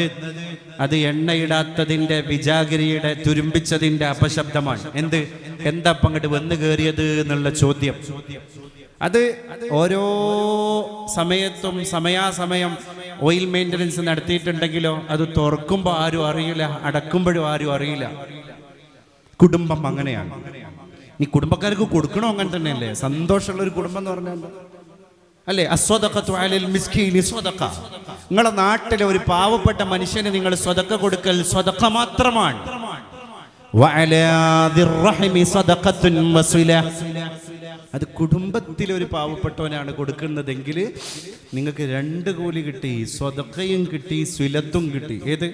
സ്വലത്തുൽ അർഹാം, കുടുംബ ബന്ധം ചേർത്തിയതിന്റെ കൂലിയും കിട്ടി. അപ്പൊ ചില സ്ഥലത്തൊക്കെ നമ്മൾ ലിമിറ്റഡ് എഡിഷൻ റോൾസ് റോയ്സ് ആകണം, ലിമിറ്റഡ് എഡിഷൻ ഫെറാരി ആകണം, ലിമിറ്റഡ് എഡിഷൻ BMW ആകണം, ലിമിറ്റഡ് എഡിഷൻ ഔഡി ആകണം. അങ്ങനെ ആകേണ്ടി വരും ചിലപ്പോൾ. അവർക്കുള്ളത്. ഞാൻ അവർക്കുള്ളതാണ്, ശരിയാണല്ലോ. അവർക്ക് പിന്നെ ആരാ? ജീവിതത്തിലേക്ക് ഒരു പെണ്ണൊരുത്തി കയറി വരുമ്പോൾ അവളെ പറ്റി നമ്മൾ ആലോചിക്കണ്ടേ? ഈ ലോകത്തെ മൊത്തം ജനസംഖ്യയാകുന്ന 800 കോടിയിൽ നിന്ന് എന്നെ തേടി വന്ന ഒരുത്തി. ആ 800 കോടിയിൽ വേറൊരാൾ എന്നെ തേടി വന്നിട്ടില്ലല്ലോ. അത് രണ്ടാളും അങ്ങോട്ടും ഇങ്ങോട്ടും ആലോചിക്കുകയെന്നാണ്. അപ്പൊ നമ്മൾ അവളുടെ മുമ്പിലെ ലിമിറ്റഡ് എഡിഷനാണ്, അവൾക്ക് മാത്രമുള്ളതാണ്. ഉമ്മാന്റെ ഉപ്പാന്റെ മുമ്പക്ക് പോകുമ്പോ അവരുടെ പുത്രനാണ് നമ്മള്. അപ്പൊ അവർക്ക് മാത്രമുള്ളതാണ്. ആ ഒരു ഗരിമണ്ടല്ലോ, നമുക്ക് എല്ലായിടത്തും ഉണ്ടല്ലോ ആ ഉത്തരവാദിത്തം കുടുംബത്തിൽ. ഉമ്മാനോട് ഉപ്പാനോട് ഗുണം ചെയ്യാത്ത മക്കള് എന്താ കാര്യമുള്ളത്? പഠിത്ത് ഞാൻ വായിച്ചു. പേടിയാണ്. ഒരു ചെറുപ്പക്കാരന്റെ കുറിപ്പ്. പേടിയാണ്. എന്തിനാ പേടി? ഉമ്മ ജീവിച്ചിരിക്കുമ്പം മരിക്കാനും പേടിയാണ്. ഉമ്മ മരിച്ചു കഴിഞ്ഞാൽ പിന്നെ ശേഷം ജീവിക്കാനും പേടിയാണ്. എന്തൊരു അർത്ഥമുള്ള വാക്കാണ്. നമ്മളെ ഉമ്മ അങ്ങനെ ജീവിച്ചുകൊണ്ടിരിക്കുമ്പോൾ നമുക്ക് മരിക്കാൻ പേടിയാണ്. ആരെ? പിന്നെ എൻ്റെ ഉമ്മാനെ നോക്കുക. അതാ മരിക്കാൻ പേടി, അതാ മരിക്കാനുള്ള പേടി. ഉമ്മ മരിച്ചതിൻ്റെ ശേഷം പിന്നെ ജീവിക്കാനോ അതിലേറെ പേടിയാണ്. ഉമ്മയില്ലാത്തൊരു ജീവിതം ഒന്ന് ചിന്തിക്കുക നിങ്ങൾ. അടുക്കളയിലേക്ക് എങ്ങനെയാണ് നമ്മൾ കയറിപ്പോവാ? പല പ്രവാസികളും ഗൾഫിലേക്ക് പോകാൻ വേണ്ടി അവസാനം വീട്ടിൽ നിന്ന് ഇറങ്ങുമ്പോൾ വണ്ടിയിൽ കയറുന്നതിൻ്റെ മുമ്പ് ഉമ്മക്കും ഉപ്പക്കും കൊടുക്കുന്ന മുത്തത്തിന് ഒരുപാട് അർത്ഥമുണ്ട്. പഠിച്ചോനെ, ഇനി 1 കൊല്ലം കഴിഞ്ഞ് 2 കൊല്ലം കഴിഞ്ഞ് വരുമ്പോൾ എൻ്റെ ഓർമ്മയുള്ള ഉമ്മാനെ എനിക്ക് തിരിച്ചു കിട്ടുമോ? കാരണം ഗൾഫിൽ നിന്നൊക്കെ പിന്നെ തിരിച്ചു വന്നപ്പോൾ ആരാടി വന്നത് എന്ന് മോനെ പറ്റി ചോദിക്കണ ഉമ്മാനെ മോൻ കാണുമ്പോൾ നില വിട്ടിട്ട് കരയാണവൻ. She is missing, really she is missing. 80% നമ്മൾ ഉമ്മാനെ നമുക്ക് നഷ്ടപ്പെട്ടില്ലേ? അപ്പൊ ഇപ്പൊ നമ്മൾ ഹയാത്തിൽ ഉടലോടെ നമ്മൾ ഉമ്മാനെ കാണുന്നുണ്ടല്ലോ. അത് ഞാനാണ് എന്ന വികാരത്തിൽ എന്നെ മനസ്സിലാക്കാൻ കഴിയാത്ത ഉമ്മയല്ലേ? ഞാൻ ഗൾഫിലേക്ക് പോയപ്പോ ഉണ്ടായിരുന്ന ഉമ്മ എവിടെ? അതാണ് ഫലാ തഖുൽ ലഹുമാ ഉഫിൻ വലാ തൻഹർഹുമാ. അവരോട് ഉഫ് എന്ന വാക്ക് നിങ്ങൾ പറയരുത്. ഖുർആന്റെ പ്രയോഗം നോക്ക് നിങ്ങൾ. ശരിക്കും അറബി വാക്കിൽ ഉഫ് എന്ന വാക്കിന്റെ അർത്ഥം ഈ നഖത്തിന്റെ ഉള്ളിലുള്ള ചെളിക്ക പറയാം. നമ്മൾ കൈ ഇങ്ങനെ വിയർപ്പ് പൊടിഞ്ഞുമ്പോൾ, കൈ ഇങ്ങനെ വരുതുമ്പോൾ അവിടെ നിന്ന് പൊടിയുന്ന അമ്ലത്തിനാണ് പറയാ. എന്ന് പറഞ്ഞാൽ വേസ്റ്റ്, ഇത്രയും നിസ്സാരം എന്നതിൻ്റെ അർത്ഥം. ആ വാക്കെടുത്തിട്ടാണ് പിന്നെ ഉമ്മാനോട് ഉപ്പാനോട് നിങ്ങൾ ഉഫ് എന്ന് പറയരുത് എന്ന് ഖുർആൻ പറയുന്നത്. അതേപോലെ തന്നെ ഖുർആൻ ഇഹ്സാൻ, നിങ്ങൾ അവർക്ക് ഹുസ്ന് ഗുണം ചെയ്യണം എന്ന് ഉമ്മാനും ഉപ്പാനും പറ്റി പറഞ്ഞിരുന്നത് എങ്ങനെയാണ്? അബ്ന് ഉമ്മിന് എന്നല്ല, വബിൽ വാലിദൈനി ഇഹ്സാനാണ്. അവിടെ എന്തിനാ അള്ളാഹു വാലിദ് എന്ന് പ്രയോഗിച്ചത്? വാലിദ് എന്ന വാക്കിന്റെ അർത്ഥം അബ് ഉമ്മ് എന്നല്ല. വാലിദ് എന്നാൽ നിന്നെ പോറ്റി വളർത്തിയവർ എന്നതിൻ്റെ അർത്ഥം. നിന്റെ ബാപ്പ എന്ന ഒറ്റ അർത്ഥമല്ല, നിന്റെ ഉമ്മ എന്ന ഒറ്റ അർത്ഥമല്ല. വാലിദ് എന്ന് പറയുമ്പോൾ വവാലിദിൻ വമാ വലദ്, നിന്നെ ചെറുപ്പം മുതലേ പോറ്റി വളർത്തിയവർ എന്നാണ്. അപ്പൊ ഇഹ്സാൻ ചെയ്യേണ്ടടുത്ത് അല്ലാഹു തആല പറഞ്ഞു എങ്ങനെയാ? وبالوالدين إحسانا وقضى ربك ألا تعبدوا إلا إياه وبالوالدين إحسانا إما يبلغن عندك الكبر أحدهما أو كلاهما فلا تقل لهما أف ولا تنهرهما فقل لهما قولا كريما واخفض لهما جناح الذل من الرحمة وقل رب ارحمهما كما ربياني صغيرا. പഠിച്ചോനെ, എന്നെ അവർ ചെറുപ്പത്തിൽ നോക്കിയ പോലെ നീ അവർക്ക് തിരിച്ച് കരുണ ചെയ്യണേ. ഒരു മകന്റെ പ്രാർത്ഥനയാണ്. അപ്പോൾ നമ്മളെല്ലാം അവിടെ ജീവിതത്തിലേക്ക് കയറി വരുന്ന ഭാര്യനെയും മക്കളെയും ഈ ഉത്തരവാദിത്തം ബോധ്യപ്പെടുത്തിയിട്ടൊരു കുടുംബം മുന്നോട്ട് പോകുക എന്നുള്ളത് ഇത് വലിയൊരു ദൗത്യമാണ്. ഇത് അള്ളാഹു നമ്മളെ കയ്യിൽ ഏൽപ്പിച്ചു തന്ന അമാനത്താണ്. ഭാര്യ അമാനത്താണ്, ഭാര്യക്ക് ഭർത്താവ് അമാനത്താണ്. അതുകൊണ്ടാണ് ലക്കുല്ലുക്കും റാഇൻ. കുടുംബം പറഞ്ഞപ്പോൾ നമ്മളോട് പറഞ്ഞെന്താ? നിങ്ങളൊക്കെ ആട്ടിടയനാണ്. രമണ മഹർഷി എന്ന് പറയുന്ന മഹർഷിയുടെ മുമ്പിൽ വന്നിട്ട് ഒരു ശിഷ്യം പറയുന്നുണ്ട്, പ്രിയപ്പെട്ട മഹർഷി, ഞാനും എൻ്റെ സഹധർമ്മിണിയും തമ്മിൽ സംസാരിക്കുന്ന നേരത്ത് ഞങ്ങളുടെ ശബ്ദം കുറച്ച് ഉയർന്നു പോകുന്നുണ്ട്, ഞാൻ എന്ത് ചെയ്യണം? സന്യാശ്രേഷ്ഠനായ രമണ മഹർഷി കൊടുത്ത മറുപടി എന്താ അറിയോ? സഹോദരാ, നീ ഭാര്യയും ഭർത്താവും തമ്മിൽ നിങ്ങൾ വളരെ അടുത്ത് നിൽക്കുമ്പോൾ നിങ്ങളുടെ ശബ്ദം ഉയരുന്നുണ്ടെങ്കിൽ അതിൻ്റെ അർത്ഥം നിങ്ങളുടെ ശരീരം മാത്രമാണ് സമീപസ്ഥം, നിങ്ങളുടെ ഹൃദയങ്ങൾ തമ്മിൽ ഒരുപാട് ദൂരെയാണെന്നാണ്. കാരണം എന്താ? നമ്മൾ ഉച്ചത്തിൽ ഒരാളെ വിളിക്കാറുള്ളത് ദൂരെയുള്ള ആളെ. അയാൾ വിളിച്ചാൽ കേൾക്കൂല എന്നുള്ളതുകൊണ്ടാണ് നമ്മൾ ഉറക്ക വിളിക്കണത്. അതുകൊണ്ട് നിങ്ങളുടെ ഹൃദയങ്ങൾ തമ്മിൽ ദൂരമുണ്ട്, അത് കുറക്കണം. അപ്പം ശബ്ദം മെല്ലെ മെല്ലെ മൈൽഡായി വരും. റൂഡായ റഫായ വർത്തമാനങ്ങളൊക്കെ കുറഞ്ഞു പോകും. അതുകൊണ്ട് ശരീരത്തിൻ്റെ ദൂരം നീ കുറച്ച് കൂടിയാലും കുഴപ്പമില്ല, ഹൃദയങ്ങൾ തമ്മിലുള്ള ദൂരം നീ പോയിട്ട് കുറക്ക്. ആ ശിഷ്യൻ ആ ദൂരം കുറക്കാനുള്ള പണികൾ ആലോചിക്കുക. ദൂരം കുറക്കാനുള്ള പണി എന്താ? സ്നേഹമെന്ന് പറയുന്ന മാസ്മരികതയുടെ ഔഷധക്കൂട്ടിൻ്റെ തെളിനീർ കണിക മാത്രമാണ് ഹൃദയങ്ങൾ തമ്മിലുള്ള ദൂരം കുറക്കാനുള്ള ഏക പോംവഴി, അല്ലേ? വേറൊന്നുമില്ലല്ലോ. ആ ദൂരം കുറച്ചാലേ നമ്മളുടെ ഉള്ളിൽ റൊമാൻസ് തിരിച്ചു വരുള്ളൂ. അപ്പം ഏറ്റവും പതിയെ സംസാരിക്കണം. സംസാരങ്ങൾ പതിയും തോറും അതിനെ ഭാവുകത്വം വർദ്ധിക്കേണ്ടത്, സൗന്ദര്യം കൂടി. അതുകൊണ്ടാണ് കുടുംബസമേതം യാത്ര പോകണമെന്ന് ഇസ്ലാം പറഞ്ഞത്. ആഴ്ചയിൽ അല്ലെങ്കിൽ മാസത്തിൽ എപ്പോഴെങ്കിലും 6 മാസം കൂടുമ്പോഴെങ്കിലും കുടുംബസമേതം ഒരു ആതുരാലയം കാണാൻ പോകും. ഡെസ്റ്റിനേഷൻ RCC ആണ്. മക്കളിങ്ങനെ കാണാൻ, ഭാര്യ കാണാൻ. അടുത്ത് കാസർഗോഡത്തെ ഒരു ചെറുപ്പക്കാരൻ പറഞ്ഞു, ഭാര്യനെയും കൊണ്ട് തിരുവനന്തപുരത്ത് പോയി, സൂ മൃഗശാല കണ്ടു, അതുപോലെ തന്നെ കടപ്പുറം കണ്ടു, ബീച്ച് കണ്ടു, പാർക്ക് കണ്ടു, പ്രകൃതി ഭംഗി കണ്ടു. അവസാന ഡെസ്റ്റിനേഷൻ റീജിയണൽ ക്യാൻസർ സെന്റർ ആയിരുന്നു. പോകുന്ന വഴിയിലൊക്കെ ഓരോ കൂട്ടുകാരികളുടെ സ്റ്റാറ്റസ് ഭാര്യ ഇങ്ങനെ നോക്കുന്നുണ്ട്. എന്നിട്ട് താരതമ്യം ചെയ്ത് പറയുന്നുണ്ട്, എന്ത് അവരവിടെ പോയിട്ടോ, അവരിവിടെ പോയിട്ടോ, മറ്റോല് പോയത് മലേഷ്യക്കാട്ടോ, അവൾ ആ ഡ്രസ്സ് എടുത്തിട്ടോ, അവൾ അന്ന് എടുത്ത പുതിയ ഡ്രസ്സാണ് അവളുടെ സ്റ്റാറ്റസിൽ മിന്നി മറിയുന്നത് കേട്ടോ, ഞാനും അതുപോലുള്ള ഒരു പെണ്ണ് തന്നെയാണ് കേട്ടോ, നിങ്ങളെ കുടുംബം അതുപോലുള്ള ഒരു കുടുംബമാണ് കേട്ടോ. ഇങ്ങനെ താരതമ്യം. ഈ താരതമ്യ പഠനം ഇങ്ങനെ കേട്ട് ഇയാൾക്ക് മടുപ്പ് വന്നപ്പോഴാണ് ഇയാള് അവസാന ഡെസ്റ്റിനേഷൻ എന്നാൽ RCC ആയിക്കോട്ടെ, അതും നമുക്ക് പോകാനുള്ള ഒരു കേന്ദ്രം തന്നെ അല്ലേ എന്ന് തീരുമാനിച്ചത്. പോകാൻ ആദ്യം തന്നെ എത്തുന്നത് ക്യാൻസർ ബാധിച്ച് കീമോ ചെയ്ത് തലയിൽ നിന്ന് മുടി കൊഴിഞ്ഞു പോയ കുഞ്ഞു മക്കളുടെ കുട്ടികളുടെ വാർഡിലേക്കാണ്. 2.5 വയസ്സുള്ള കുട്ടി, 3.5 വയസ്സുള്ള കുട്ടി, ഒരു കുട്ടിയെ മാതാവ് അമ്മ കയ്യിലെടുത്തിട്ട് എല്ലാം തോലും ആയിട്ടുണ്ട്. ആ കുട്ടിയെ ഇങ്ങനെ കൈ പിടിച്ചിട്ട് അമ്മ പ്രാർത്ഥിക്കുകയാണ്, ദൈവം തമ്പുരാനെ, എന്നെ എടുക്കുന്നതിൻ്റെ മുമ്പ് എൻ്റെ മടിയിലുള്ള ഈ കൊച്ചിനെ നീ എടുക്കണേ. ആദ്യം മരിക്കേണ്ടത് ഈ മടിയിലുള്ള കുട്ടിയാവണേ എന്നൊരു അമ്മ പ്രാർത്ഥിക്കണമെങ്കിൽ ആ കുട്ടി അനുഭവിക്കുന്ന വേദനയുടെ ആഴം ആ അമ്മ തിരിച്ചറിഞ്ഞതുകൊണ്ട്. ഇത് കേൾക്കുകയാണ് ഇവർ, ഈ കുടുംബം കേൾക്കുകയാണ്, ഈ പെണ്ണൊരുത്തി മക്കളും കേൾക്കുകയാണ്. യുവാക്കളുടെ വാർഡിലേക്ക് പോയി, യുവതികളുടെ വാർഡിലേക്ക് പോയി. 22, 23 വയസ്സുള്ള എന്തിനും പോന്ന സൗന്ദര്യ ശരീരത്തിന്റെ ഉടമകളാകേണ്ട നാരിമാര്, റാണിമാർ, അവരങ്ങനെ എല്ലും തോലുമായിട്ട് കിടക്കുകയാണ്. അപ്പൊ ഇങ്ങനെ ഒരു ലോകമുണ്ട് എന്ന് ആ കുടുംബത്തിന് തിരിച്ചറിയാൻ കഴിഞ്ഞു. പോരുന്ന നേരത്ത് മക്കൾ പറയാണ്, ഉള്ളിന്ന് പൊട്ടിയ ഒരു സ്നേഹത്തിന്റെ കരുണയുടെ പ്രവാഹം പോലെ, ഉപ്പാ നമുക്ക് എന്തെങ്കിലുമൊക്കെ അവർക്ക് വേണ്ടി ചെയ്തു കൊടുക്കണ്ടേ. ആ യാത്ര വീട്ടിലെത്തും മുമ്പ് ഇവരുടെയൊക്കെ മനസ്സാന്തരാളങ്ങളിൽ അവിടുത്തെ കടപ്പുറത്തെ കാഴ്ചകൾ മങ്ങിപ്പോയി, പാർക്കിലെ കാഴ്ചകൾ മങ്ങിപ്പോയി, പ്രകൃതിയിലെ കാഴ്ചകൾ മങ്ങിപ്പോയി. അവരെ ഇപ്പൊ തൊട്ടുണർത്തുന്നത് RCCയിലെ ക്യാൻസർ രോഗികളുടെ ദിനചിത്രങ്ങളാണ്. കണ്ടപ്പോഴാ ബോധമുണ്ടായിരുന്നു. അവസാനം ഭാര്യ പറഞ്ഞു, നമുക്കിനി കുറേ പരമാണിത്തരും പത്രാസൊന്നും വേണ്ട, ഉള്ളത് കൊടുത്തിട്ട് ജീവിക്കണം. ഇതെപ്പോഴാ നമ്മളെയൊക്കെ തേടി വരിക എന്ന് പറയാൻ പറ്റൂലല്ലോ. ജീവിതം എങ്ങനെയാണ്? കുറെ കണ്ടറിവുകളാണ് കുടുംബം എന്ന് പറയുന്നത്. ഇത് കുടുംബത്തിൽ നിന്ന് മാത്രം കിട്ടേണ്ട സാധനമാണ്. ഇത് കുടുംബത്തിൽ നിന്ന് മാത്രമേ കിട്ടുള്ളൂ എന്നാണ്. അതുകൊണ്ടാണ് ഞാൻ പറയുന്നത്, കുട്ടി പഠിക്കുന്ന ലൈഫ് സ്കൂൾ, ജീവിതം പഠിക്കുന്ന ഒരു സ്കൂൾ ഉണ്ടെങ്കിൽ അത് നമ്മൾ ഫീസ് കൊടുത്ത് പഠിപ്പിക്കുന്ന ഒരു സ്ഥലമല്ല. ഏതാണ്? കുടുംബമാണ്.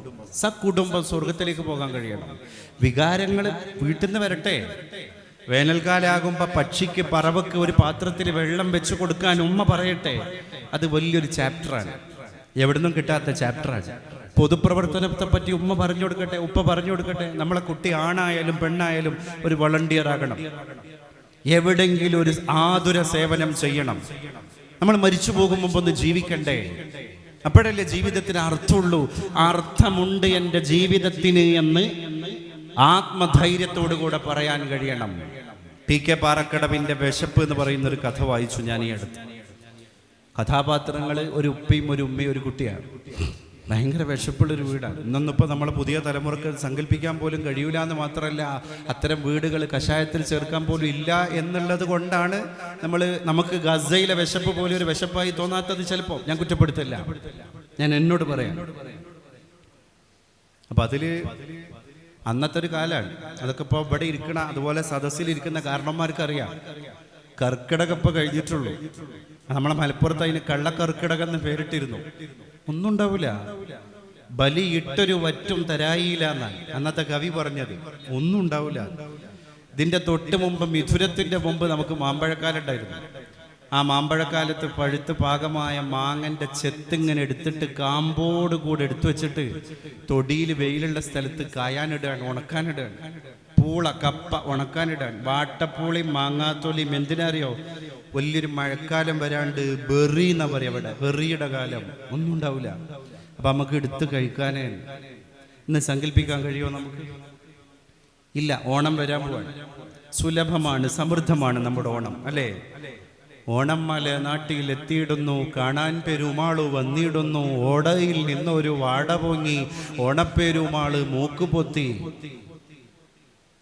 ആന്ധ്രയിൽ നിന്ന് അരി വരുന്നു, തമിഴ്നാട്ടിൽ നിന്ന് പൂവ് വരുന്നു, മലേഷ്യയിൽ നിന്ന് എണ്ണ വരുന്നു, ജപ്പാനിൽ നിന്ന് കാർ വരുന്നു. എല്ലായിട്ട് നമ്മൾ അതിൽ കയറി ഇരുന്നിട്ട് ഐശ്വര്യമായിട്ട് ഓണം ഉണ്ണുന്നു മലയാളി. ഓണം സമൃദ്ധമാണ്. ഇവിടെ ഇല്ലെങ്കിൽ എവിടെന്നെങ്കിലും വരികയാണ്. അതുകൊണ്ട് ഇന്ന് വറുതി അറിയുന്നില്ല. പക്ഷെ വറുതി അറിയുന്നൊരു ജനത ഇപ്പോഴുണ്ട്. ഈ 2025 നമ്മൾ ഫേസ്ബുക്കിലും വാട്സപ്പിലും ഇൻസ്റ്റയിലും സ്റ്റോറി ഇട്ട് നേരം കളയുന്ന നേരത്ത് ഒരു വറ്റ് അരിക്ക് വേണ്ടിയിട്ട് പാത്രം പിടിച്ച ദിവസങ്ങളായി വേഴാമ്പലിനെ പോലെ കാത്തുകെട്ടിക്കഴിയുന്ന എല്ലും തോലുമായ ഫലസ്തീനിലെ ബാലികാ ബാലന്മാർ ഇപ്പൊ നമ്മൾ ആലോചിക്കണം. അതുകൊണ്ട് ആറ്റിൽ കളഞ്ഞാലും അളന്നു കളയണം. ബാപ്പ അമ്മ കുട്ടിക്ക് പഠിപ്പിക്കേണ്ട ശീലത. എത്ര ഉള്ള കുടുംബാണെങ്കിലും, എത്ര അരിസ്ട്രോക്രാറ്റിക് ഫാമിലി ആണെങ്കിലും, വായിൽ വെള്ളിക്കരണ്ടിയായിട്ട് ജനിച്ച മക്കളാണെങ്കിലും ആറ്റിൽ കളയുമ്പോഴും അളന്നു കളയണം. അതറിയണം മക്കള്. ഇന്നങ്ങനെയല്ല, ഒന്നിനും തട്ടുമുട്ടുമില്ല, എല്ലാം കിട്ടി ശീലിക്കുകയാണ്. ആ കുട്ടി പുതിയൊരു ജീവിതത്തിലേക്ക് കടക്കുമ്പോൾ ബ്രേക്കപ്പ് ആവേണ്ടി വരികയാണ്. എന്തേ? ഭർത്താവിനെ അഡ്ജസ്റ്റ് ചെയ്യാൻ കഴിയാത്തതുകൊണ്ടല്ല, ഭർത്താവിൻ്റെ കുടുംബ സാഹചര്യത്തോട് എനിക്ക് പൊരുത്തപ്പെടാൻ കഴിയുന്നില്ല. കാരണം എൻ്റെ ജീവിതത്തിൽ ഞാൻ വിഷമം എന്താന്ന് അറിഞ്ഞിട്ടില്ല, അല്ലേ? വിഷമം എന്താന്ന് അറിഞ്ഞിട്ടില്ല, അതൊരു സിഗ്നേച്ചർ അല്ല. അതുകൊണ്ടാണ് വിശപ്പ് ഒരു വികാരമാണ് എന്ന് പറയാറുള്ളത്. ഇപ്പം നമ്മളെ കുട്ടിക്ക് ഭക്ഷണമായിട്ട് ബന്ധപ്പെട്ടിട്ട് ഒരു അടി വീട്ടിൽ നിന്ന് കിട്ടിയിട്ടുണ്ടാക്കൽ എന്തിനാണ്? ഇന്നലെ 2 ഉരുള ഏറെ തിന്നിനോനാ, ഇന്നോന് വേണ്ടോലോ. അടി കിട്ടിയത് വേണ്ടോലോ എന്ന് കുട്ടി പറഞ്ഞിട്ടാണ്, തിന്നായിട്ടാണ്. കുറച്ച് ദശാബ്ദങ്ങൾക്കപ്പുറത്തേക്ക് ഇതേ മഹല്ല് ജമാഅത്തിലേക്ക് നമ്മൾ പോയാലേ കുട്ടി ഭക്ഷണം കഴിച്ചില്ല. അപ്പൊ ബാപ്പ പറയാണ് പെണ്ണിനോട്, ഭർത്താവ് പറയാണ് ഭാര്യയോട്, വിശക്കായിട്ടാണ്, വിശന്നാൽ തിന്നോളൂ, വേറെ പരിഹാരം അവിടെ ഇല്ല, വിശക്കായിട്ടാണ്. അങ്ങനെ ഒരു വറുതി കഴിഞ്ഞുപോയി. അപ്പൊ പി കെ പാറക്കടവിന്റെ ഈ കഥയിലെ കഥാപാത്രങ്ങൾ ഒരു ഉപ്പ, ഒരു ഉമ്മ, ഒരു കുട്ടിയാണ്. ഈ 3 അംഗങ്ങളുള്ള ഒരു ദരിദ്ര കുടുംബം. ഭക്ഷണമില്ല. പിതാവ് പോയിട്ട്, അന്നൊക്കെ ജോലിക്ക് പോകുന്നത് ഒരു നേരത്തെ അന്നത്തിനാണല്ലോ. ആ ജോലി എടുത്ത ആൾക്ക് അന്നം കിട്ടും. എന്നിട്ട് അയാള് മുതലാളി ജന്മി കാണാതെ തോർത്തുമുണ്ടിൽ പൊതിഞ്ഞിട്ട് മക്കൾക്ക് കൊണ്ടുവരിക.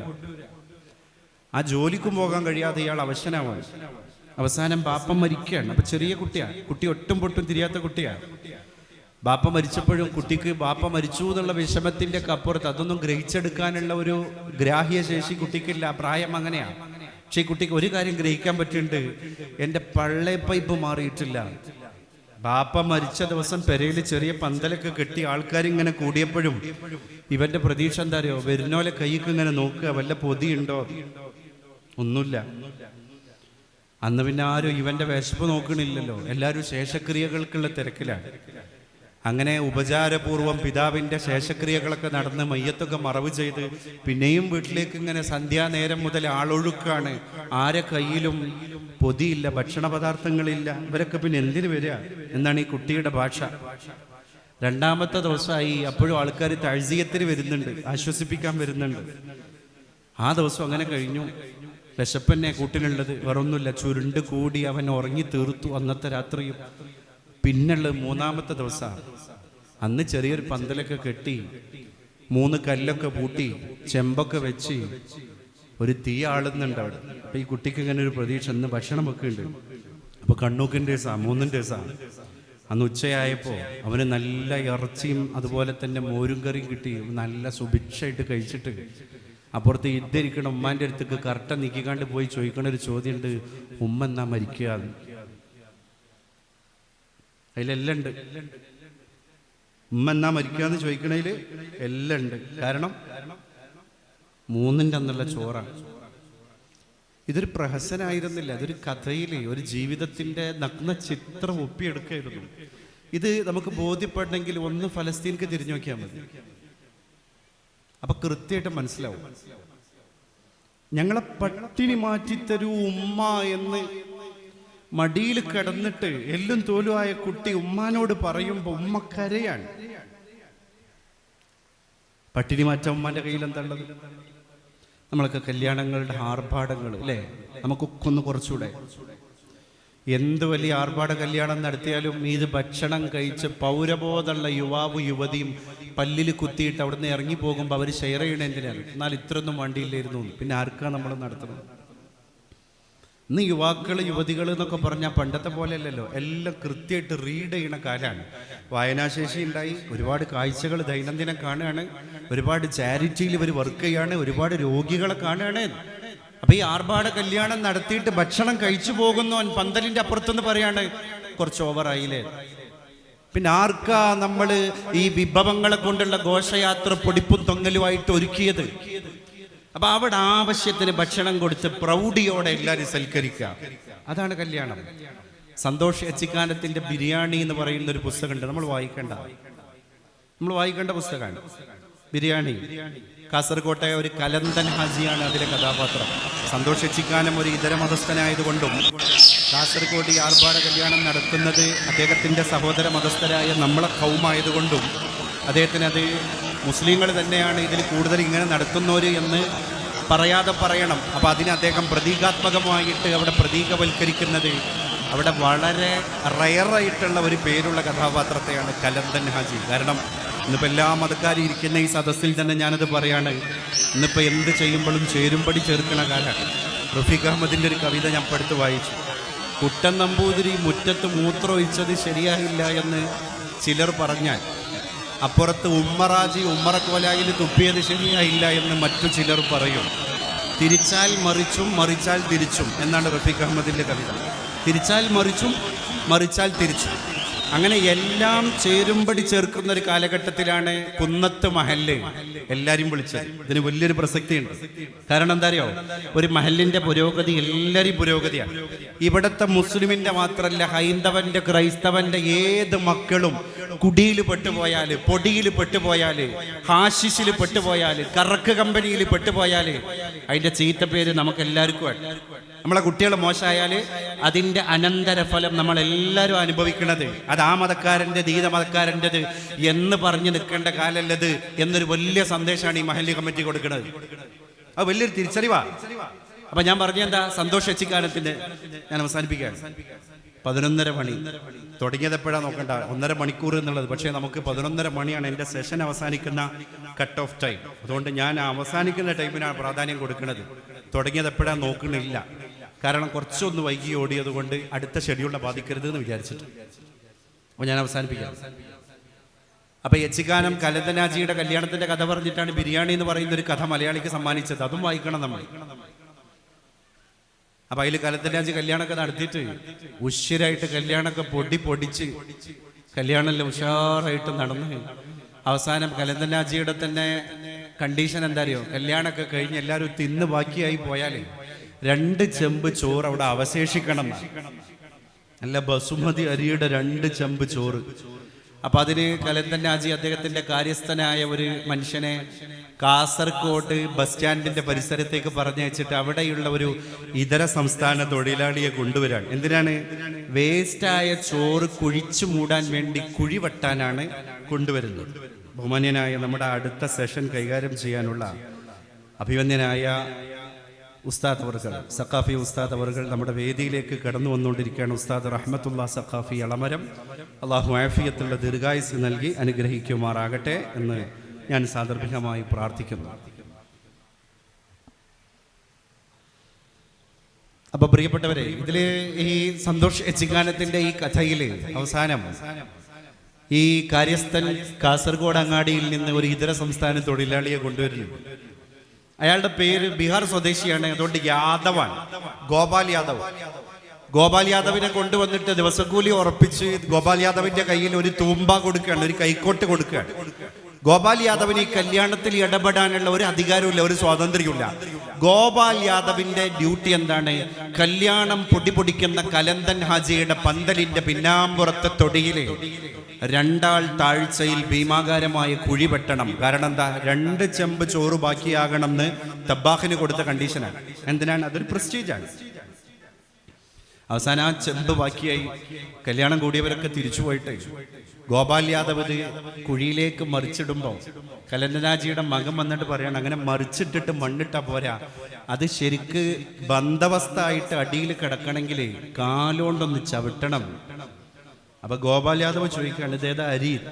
അപ്പൊ പറഞ്ഞു, ബസുമതിയാണ്, എനിക്ക് ചവിട്ടാൻ പറ്റൂല. ചോറ് തിന്നാനുള്ള പൂതി ഉണ്ടായിട്ട് അത് കഴിക്കാൻ കഴിയാതെ പട്ടിണി കിടന്ന് മരിച്ചുപോയ എൻ്റെ മകൾക്ക് ഞാനിട്ട പേര് ബസുമതി എന്നാണ്. അതുകൊണ്ട് എൻ്റെ കാലുകൊണ്ട് അത് ചവിട്ടിയിട്ട് താഴ്ത്താൻ എൻ്റെ മനസ്സാക്ഷി എന്നെ അനുവദിക്കുന്നില്ല. നമ്മൾ പലപ്പോഴും നമുക്ക് വിദ്യാഭ്യാസ സമുച്ചയങ്ങളുണ്ട്, നമുക്ക് കോട്ടക്കൊത്തളങ്ങളുണ്ട്, നമുക്ക് സംവിധാനങ്ങളുണ്ട്, നമുക്ക് ടെക്നോളജി ഉണ്ട്. But your aims and goals should be challenge yourself for tomorrow. നമ്മളെ എയിംസ് നമ്മൾ ചാലഞ്ച് ചെയ്യട്ടെ. That is our AIIMS.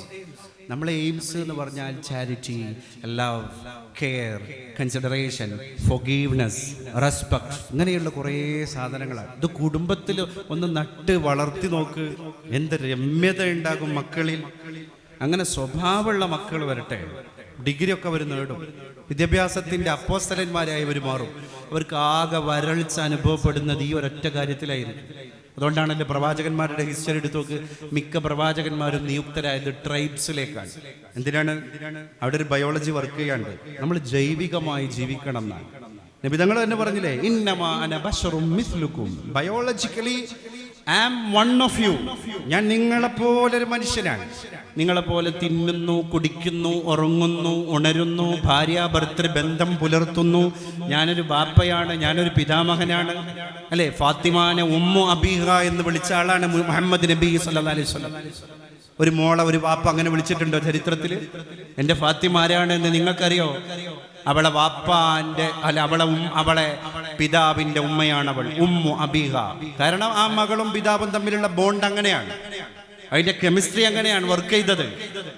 അപ്പൊ ക്വാളിറ്റി ടൈം കൊണ്ടുവരണം. What you mean by quality time? Quality time എന്ന് പറഞ്ഞാൽ നമ്മൾ സാലറി വാങ്ങണ സമയമാണോ? നമ്മൾ തഹജ്ജുദ് നിസ്കരിക്കണ സമയമാണോ? നമ്മൾ സ്വതക്ക കൊടുക്കണ സമയമാണോ? What you mean by quality time? ഭാര്യയും ഭർത്താവും ഫോണൊക്കെ ഓഫ് ചെയ്ത് സ്ക്രീനിൽ നിന്ന് മാറിയിട്ട് മുഖത്തോട് മുഖം നോക്കിയിട്ട് റിലാക്സ് ആയിട്ട് സംസാരിക്കുന്ന സമയത്തിനാണ് മനഃശാസ്ത്ര വിദഗ്ധർ ക്വാളിറ്റി ടൈം എന്ന് പറഞ്ഞത്. അതിൻ്റെ കമ്മിയോണ്ട് ഡിവോഴ്സിന്റെ കേസ് മാറിയില്ലേ? ഇപ്പൊ AR റഹ്മാനും സൈറാബാനും തമ്മിലുള്ള ഡിവോഴ്സിന് ആധുനിക ഇന്ത്യയിലെ കുടുംബ മനഃശാസ്ത്ര വിദഗ്ധർ കൊടുത്ത പേരെന്താണ്? Grey divorce or silver divorce. What you mean by grey divorce and silver divorce? ഒരാളെ താടി മുടിയൊക്കെ ഗ്രേ കളർ ആകുമ്പോൾ അല്ലെങ്കിൽ സിൽവർ കളർ ആകുമ്പോൾ നടക്കുന്ന സെപ്പറേഷൻ അതുവരെ കൂടിയെന്നാണ്. നമ്മൾ ആഴത്തിലേക്ക് അന്വേഷിക്കണം. വർത്തമാനം കുറഞ്ഞു എന്നാണ്, വീട്ടിൽ വർത്തമാനം കുറഞ്ഞു. കാരണം എല്ലാവരും സ്ക്രീനിലാണ്. എലോൺ മസ്കിനോട് ഇപ്പോൾ അടുത്ത് എലോൺ മസ്കിനെ ഇന്റർവ്യൂ ചെയ്ത ലേഡി ആങ്കർ ചോദിക്കുന്നുണ്ട്, എലോൺ മസ്ക് നിങ്ങൾ സ്പേസ് എക്സിന്റെ മുതലാളിയായി, ടെസ്ലയുടെ മുതലാളിയായി മാറാനുള്ള കാരണം എന്താണ്? അദ്ദേഹം പറഞ്ഞ എന്താ? ആപ്പിളിന്റെ മുതലാളിയായ എലോൺ മസ്ക് പറയാണ്, എൻ്റെ സ്ക്രീൻ ടൈം കുറവാണ്. ഒരു ദിവസം 3 മിനിറ്റ് 4 മിനിറ്റ് ഒക്കെയാണ് സ്ക്രീൻ ടൈം. ബാക്കിയോ എൻ്റെ സമൂഹത്തിൻ്റെ കൂടെ, എൻ്റെ എംപ്ലോയീസിൻ്റെ കൂടെ ഞാൻ പുതിയ പുതിയ ഇന്നോവേഷൻ്റെ പിറകിലാണ്. നമ്മൾ ഇന്നോവേറ്റീവ് ആകണം. റസൂലുള്ളാഹിനെ പറ്റി സ്വഹാബ പറഞ്ഞില്ലേ, വെറുതെ ഇരിക്കണ നബിയെ ഞങ്ങൾ കണ്ടിട്ടില്ല. ഐ ആം ഫ്രീ എന്ന് പറയുന്ന ഒരാളെ കണ്ടിട്ടില്ല. VS അച്യുതാനന്ദൻ കേരളത്തിൻ്റെ മുഖ്യമന്ത്രിയാകണത് 82-ാം വയസ്സിലാണ്. I am not describing a political issue. ഞാൻ പൊളിറ്റിക്സ് പറയില്ല.